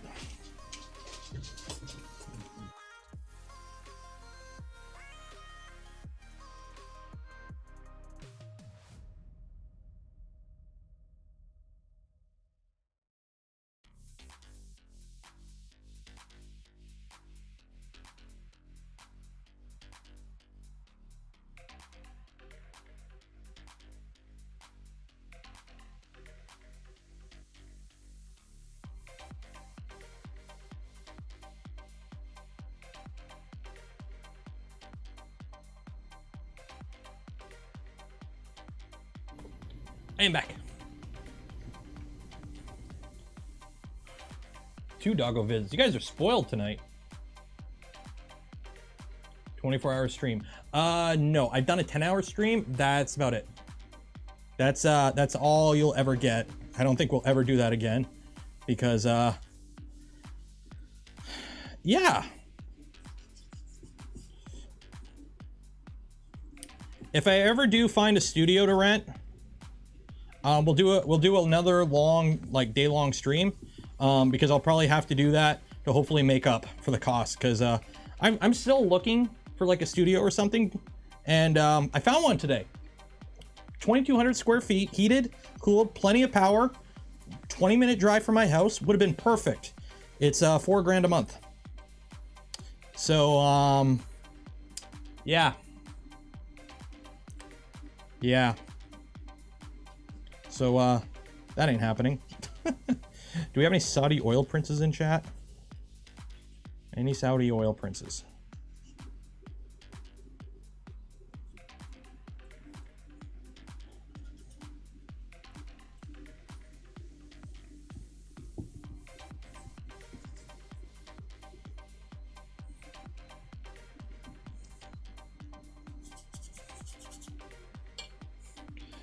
Leo the Human, $6.99. Cheers. This is how we compensate for a stream where we watch paint dry. Exactly.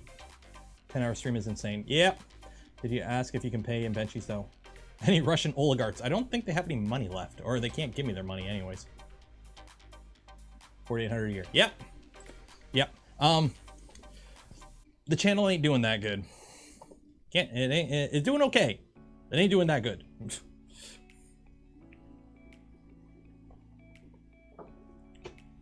So yeah.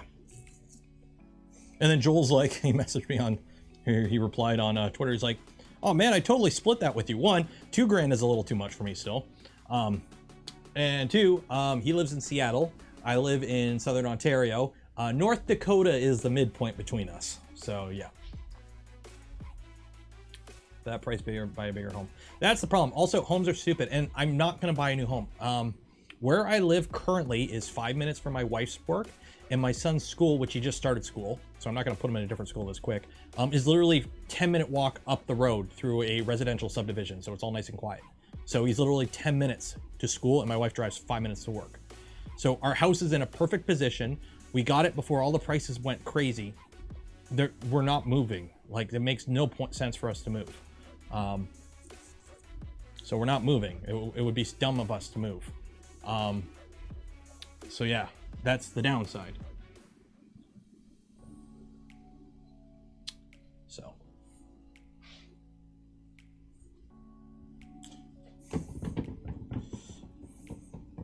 So the hope is just to hang out and just keep looking, and hopefully somebody has a shop that's partitioned that I can rent half of it or something.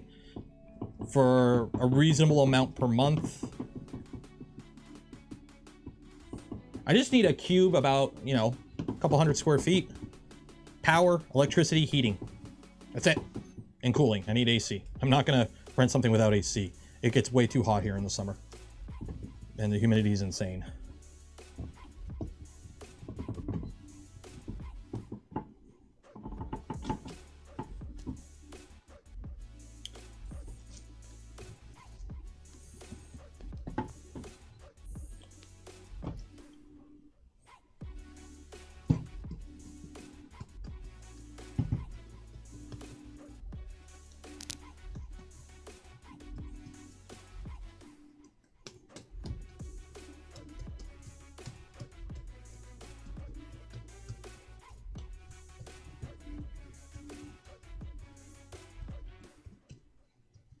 And no, I can't build anything on my property. I don't have enough room in the backyard because I have to build, if I build any structure over the size of like a generic shed, it has to be X amount of feet away from the any structures, including fences, which doesn't give me much room to work with. I basically would have to build it near the middle of my backyard. And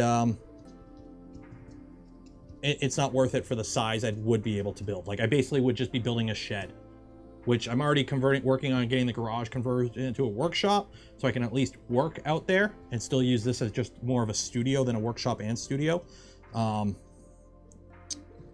That's probably the route we're gonna be going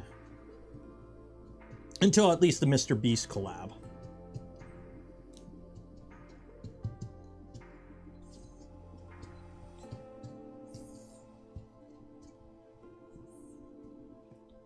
So, is what it is.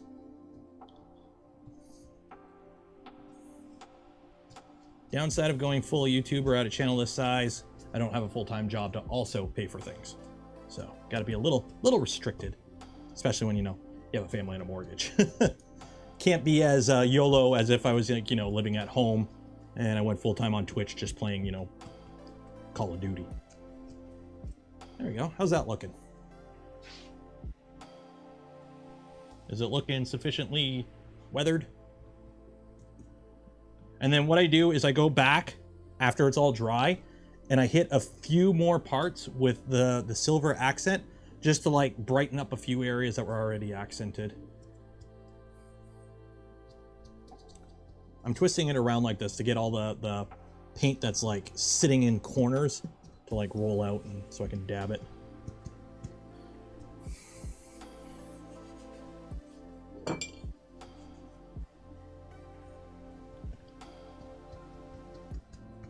An over 8x10 shed requires full concrete foundation with a rat wall. Yeah, I don't think we have to worry about rat walls here. But basically, yeah, anything over like a certain size, that's, you know, anything that would be of a usable size for what I need. I need permits. I also need to insulate it, heat it, power it. So I'd have to run electrical out to it. My distance between the houses, I can't like just buy one of those pre-built sheds. People are like, just buy a pre-built shed and move it back. I can't do that. I don't have the room to get into my backyard. It is what it is. Is what it is, unfortunately.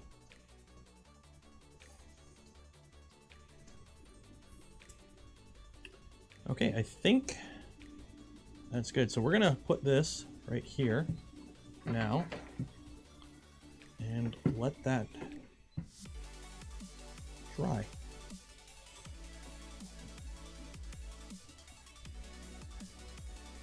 Now I gotta do these parts.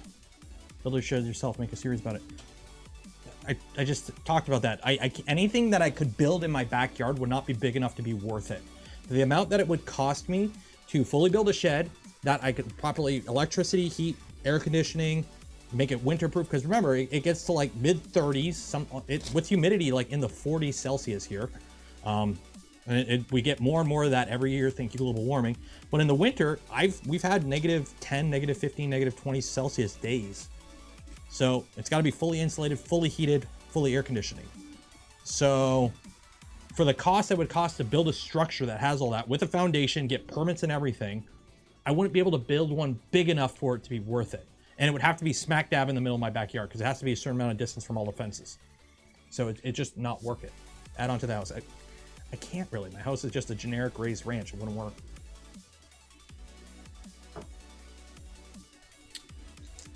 Temporary portable building. I can't, because I can't get anything that big into my backyard. Not enough room between the houses. I live in a subdivision. I live in the burbs. Buy some Home Depot shelving. Oh yeah, I'm looking into that. We're gonna do that here. This is gonna stay the same, but we're gonna do that there. But it doesn't buy me any more room. That's the thing. It just allows me to have more printers in this room. I have a bunch of printers piled in another room right now. So it buys me more printers in this room, but it doesn't buy me any more workspace. That's the problem. Add on to the garage. I can't. There's no way to really add on to this house practically. My garage, a 3-foot footpath property line. I can't expand the garage.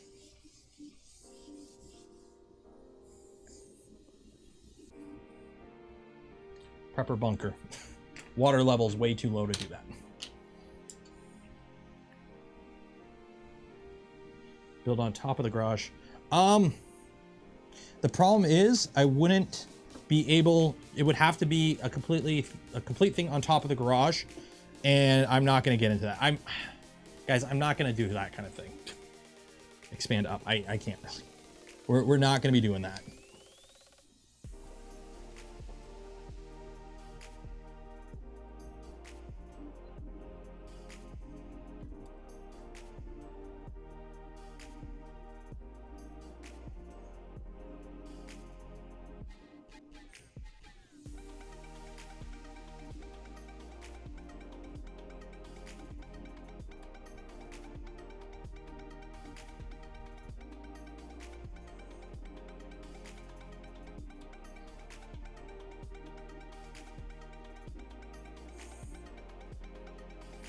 Like, for those here who don't own a home, it's not that easy to just, yeah, let's just expand the home. Especially when your house isn't like, you know, when your house is in a subdivision, it's a, you know, generic cookie cutter raised ranch. Yeah, I'll do some of that there, give it a really scuff look on this side.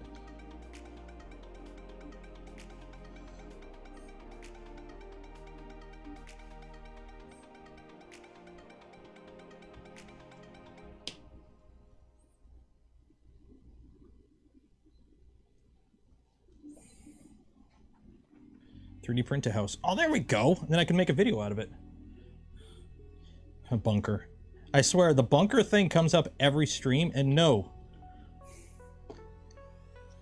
Where my house is pretty much a swamp, okay? It's former farmland that used to be swampland. So, that's not really practical, unfortunately. And, that ain't gonna happen. Because it would probably get flooded because the water level's so low here. That's half the reason my house is a raised ranch, is because of how low the water level is here.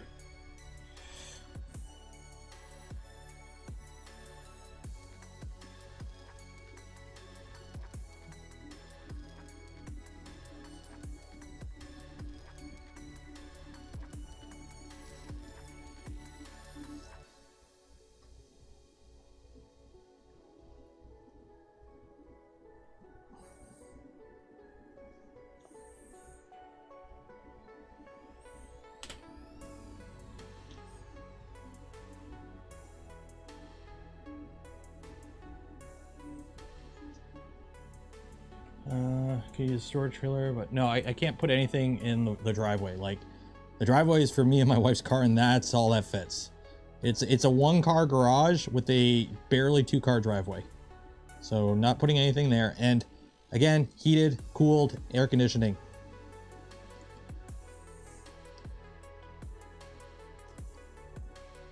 I don't think you guys realize how hard it is to do some of the stuff you guys are suggesting, or how much it actually would cost to do some of the stuff you guys are suggesting. I think it's just, oh, let's just do that. Just do that.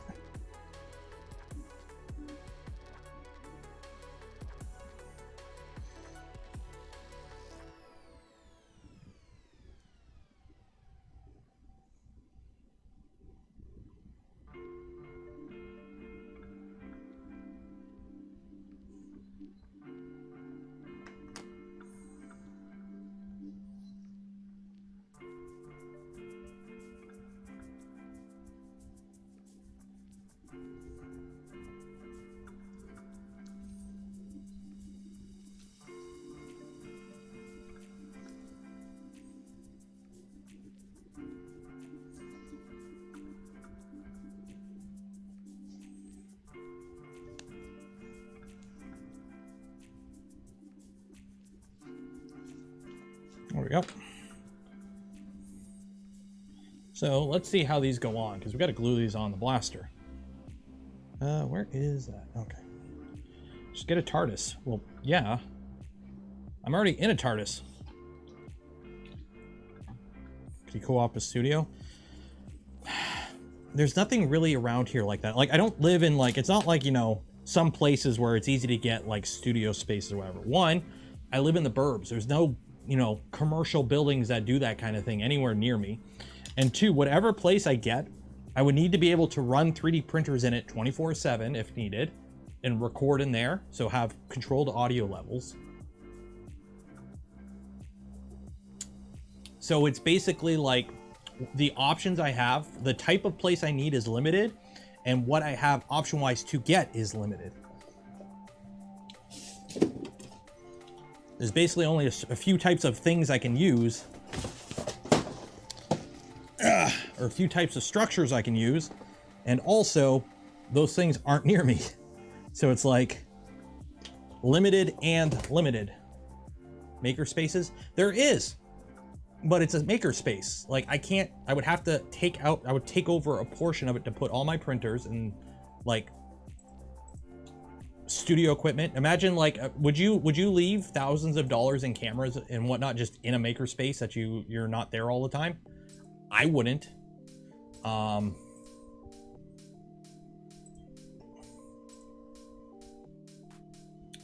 Like, I don't know about you, I wouldn't. And then all my printers. And then also the makerspace in my town, which I found still exists, I thought it closed, but it did not, is relatively small, and it's a half-hour drive to downtown. I'm not going to drive that. So, shipping container. I can't move anything that big into the backyard. My garage, 3 feet property line. Other side of my house, 5 feet property line. And there's fences and whatnot. So I can't move anything to the backyard. Rent the neighbor's house. That's not practical. Okay, so we'll put you here. And we'll rest some boxes on each side so that it's nice and balanced. Because now we got to glue some stuff on you. So let's move these back a bit.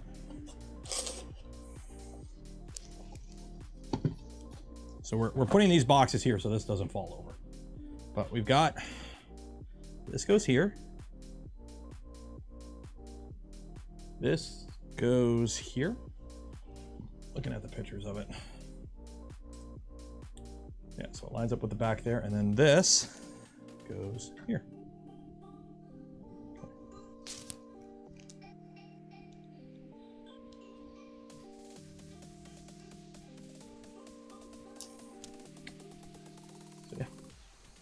Rent a helicopter and move the container to the back. Oh, there we go. Makes tons of sense. Okay. So, let's get our old pal, E6000. Space elevator. Oh, there we go. Space elevator.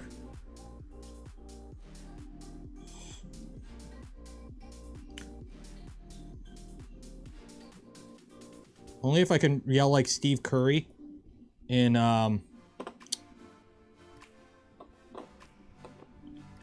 Red Alert 3. Every time we go to space, I just yell, space! Carbon nanotubes. Well, no, use carbon filament. Carbon fiber filament. Easy peasy.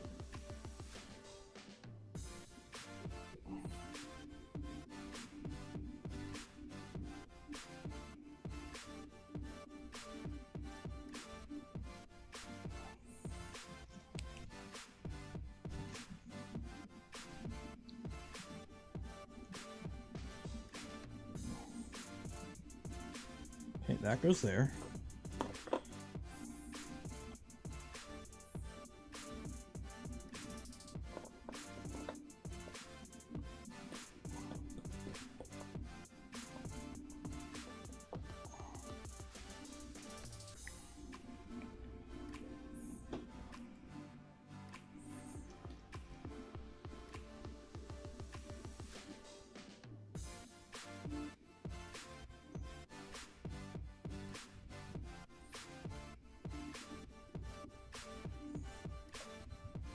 Yeah, that goes there. That makes no sense for this part of the sighting system, the adjustable part, to move there. But it does, because Star Wars.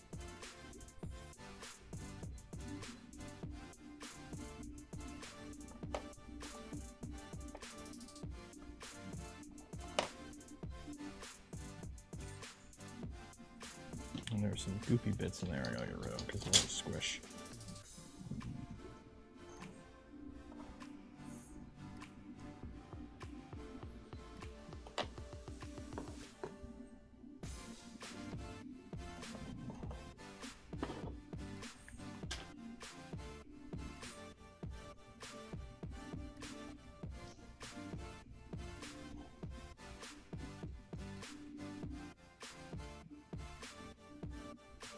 So now I got to be careful because I can break these parts.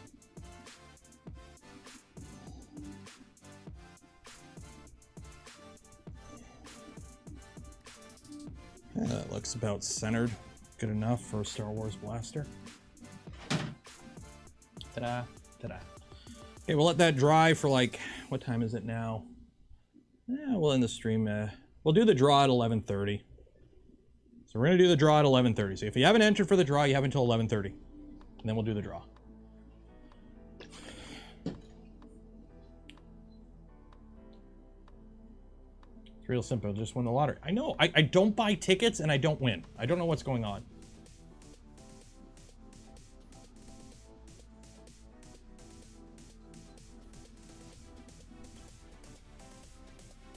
FPV Death Racer. That would be cool.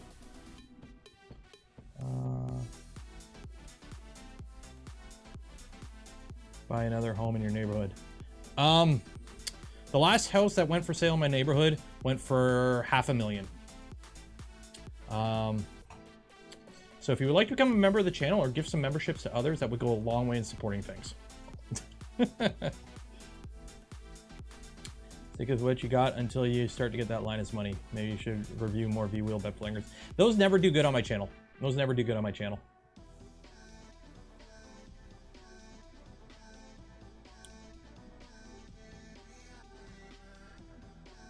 Go back to building Vorons. The problem is I don't want to build Vorons all the time. It's like why I'm not a giveaway channel. I don't like doing giveaways all the time. I like a giveaway. I like the spool of Polymaker we give away, but I don't want people coming here because I do giveaways. Top at $1 million. Yeah, they're going for that much here because all the people selling their houses up in the GTA in that area are moving down here and buying up all the houses. Put it this way. My house isn't worth $500,000, but I could sell it for $500,000. But then I got to buy another house, which means I'm paying. Yeah, that's the problem. And believe me, oh. And believe me, it's not worth it. They just haven't been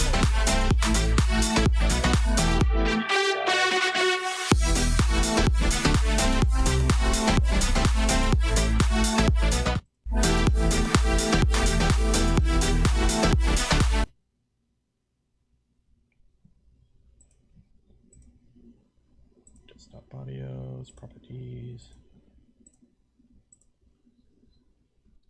There we go. You guys got your music back. I don't though. There's my headphones back. These used to last 4 hours. Now they last 3.5 hours. Thank you, Apple. Nope. Whoa, whoa, whoa, whoa, whoa, whoa.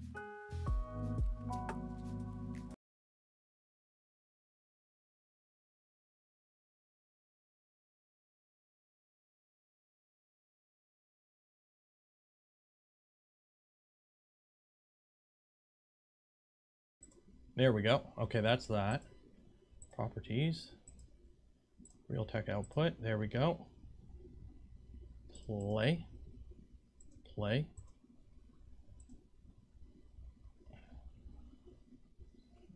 It doesn't want to play. Why don't you want to play? Spotify can't play this right now. If you have the file on your computer, you can import it. What do you mean? You were playing this a minute ago. You were literally playing this a minute ago. All I did was change the audio source, and you don't want to play now. What the hell, Spotify? Anyways, whatever. Play your own music. Better without music. Not according to 80% of my viewers. 80% of my viewers like the music, so. So because 80% of my viewers like the music, we're going to stick with music.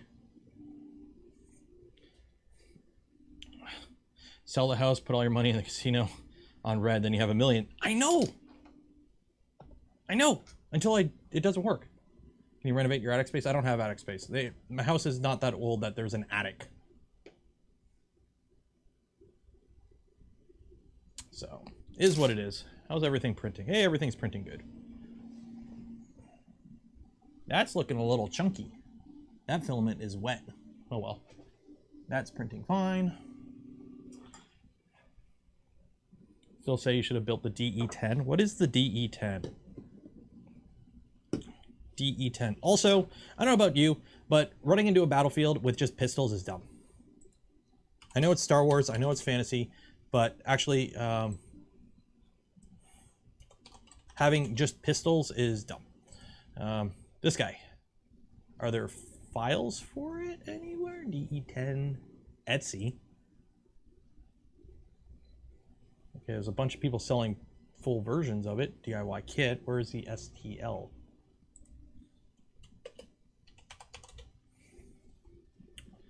There's a Mandalorian one. Jackal Designs DE10 with iron sights. 18 bucks. And it's probably just one straight up file. Yeah.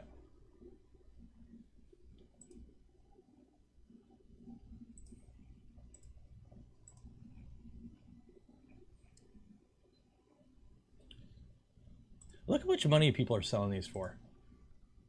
Like, 60 bucks for just DIY kit. 60 bucks. And look at the print quality on this. Good God.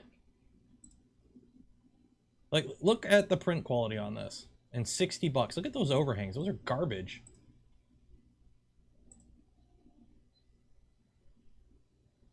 Man, there is money on Etsy for shitty prints. Man, I should start up a print farm and start selling this shit. That one looks okay. Jeez. Problem is in Canada, shipping sucks in Canada. That would eat a huge amount of profit.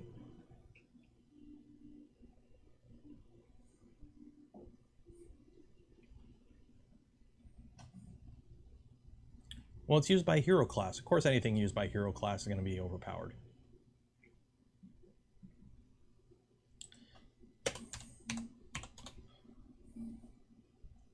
Buy Flexi Dragons on Etsy. I printed a few Flexi Dragons for people. Cults, here we go. So I want to buy the files, they're 19 bucks on Cults.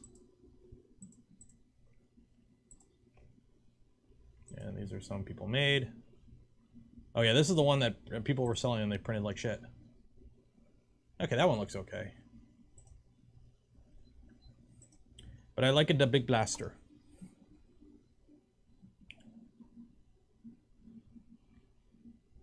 How does shipping eat profits? Well, I don't know how Etsy works. Does Etsy pay for shipping or do I have to pay for shipping? Because here's the thing, in Canada, shipping stuff in Canada sucks. So if I'm selling something, the price to ship something in Canada is going to cost a lot more than somebody in the States. So basically my entire market would only be within Canada, which is much smaller than the US market. That's the problem. Like I know when I was doing PIF way back in the day, and every now and then somebody from the US would be like, hey, can you sell me a PIF kit? Because the queue in the US was much larger. I would quote them shipping and it would be like $40 or $50 and sometimes. So, yeah.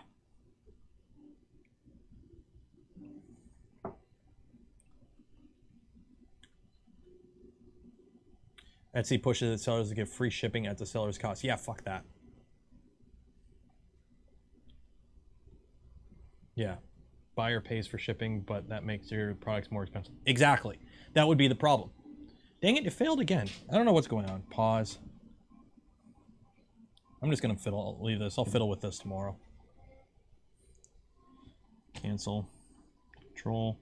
Move. 50. 50. Extrusion. Retract. 5. I don't know what's going on. I got to clean that bed, I think. Shipping sucks. Yep. Yep, it does. Okay, it's 11:30. Let's do a giveaway. Wheel of Names. Okay, so every stream we give away some filament. Ooh, yeah, you can tell the numbers were down today. So instead of the normal 500 to 600 chance you got 1 in 436 tonight. So every stream we give away a spool of filament from Polymaker. Let me copy all this. And then we will give away a spool. So let's see here.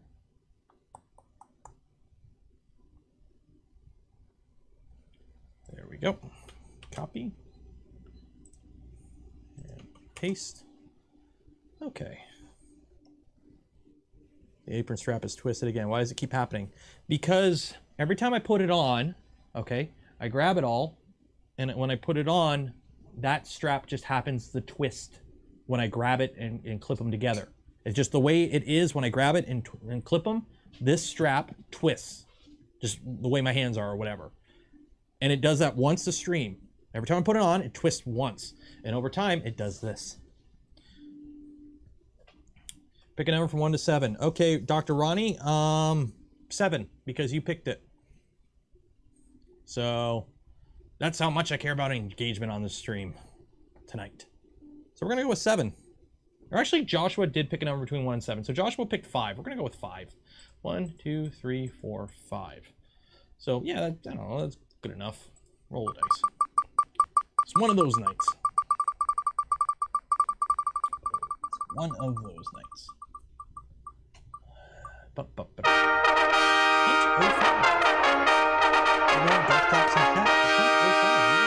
Spool of filament, as long as you are not a robot. Let me just double check. You appear to not be a robot. Good for you. There we go. Notepad. And voila. There we go. Hunt 05. Congratulations. Golf claps all around. Wow, that was loud. Oh, yeah, sorry. My no, desktop audio should be muted. There goes the cat again. I don't know. Every time the headphones die, the audio goes to shit on the stream. I don't know what's going on.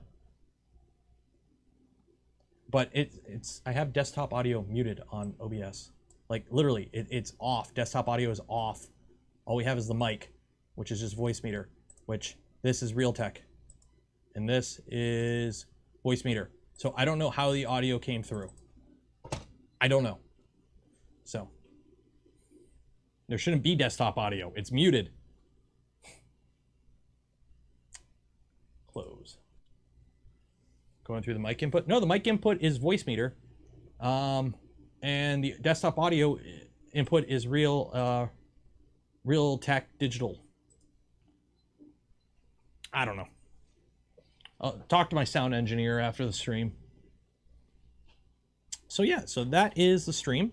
Let's get this guy. I'm gonna have to set it up, but I'm just gonna hold it so we can do some pictures. So one of the good ones, yeah. So if you are curious what we did, this is the DE17. We did it, we did some weathering on it tonight. And yeah, here we go. It's looking a little weathered now. A little more Star Wars-y. Voila. C'est une gap de space.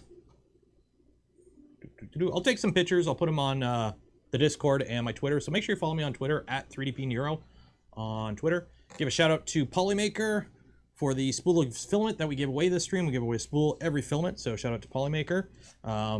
For anyone who donated to the stream, became members of the channel, or gifted memberships to others, you are awesome. You help support the content I create and the things I do. I would not be able to do this without your continued support. So I thank you. Yeah, I think we're going to end it there. I got a few little areas I'm just going to touch up, basically. Anything in there. Just going to do a quick little wipe. Just to kind of do that one little area we didn't get to properly. Next stream, next Saturday. Nope, there will be a stream Tuesday. Tuesday there will be the regular stream. It will be Salad Fork. So Tuesday there will be a regular stream, and then that is it for the week, unfortunately. I have a wedding to go to, and I will be gone. Simple as that. So I won't be able to stream because I will be at a wedding. Is what it is. John Stern, $5. Cheers. So yeah, so I'll post some pictures for the who was it? I got your name written down right here. Hunt05, you will get an email from me after the stream ends. Make sure you fill out the form. You'll get yourself some free filament. Super chat makes noise. They do. Normally the desktop audio is quiet. There's a fish fly in here. Or a fruit fly. He was in here last week. I gotta hunt him down. I don't have any food in here, so I don't know what he's eating. Defrost breads. Enjoy the wedding. I will. It's my brother's wedding, actually. So yeah, stream's over. I'll see you Tuesday at 2 p.m. I think it'll be 2 p.m. And then that will be it for the stream. So Saturday night, be safe out there. Wash your hands. Enjoy the rest of your weekend. Cheers. Goodbye.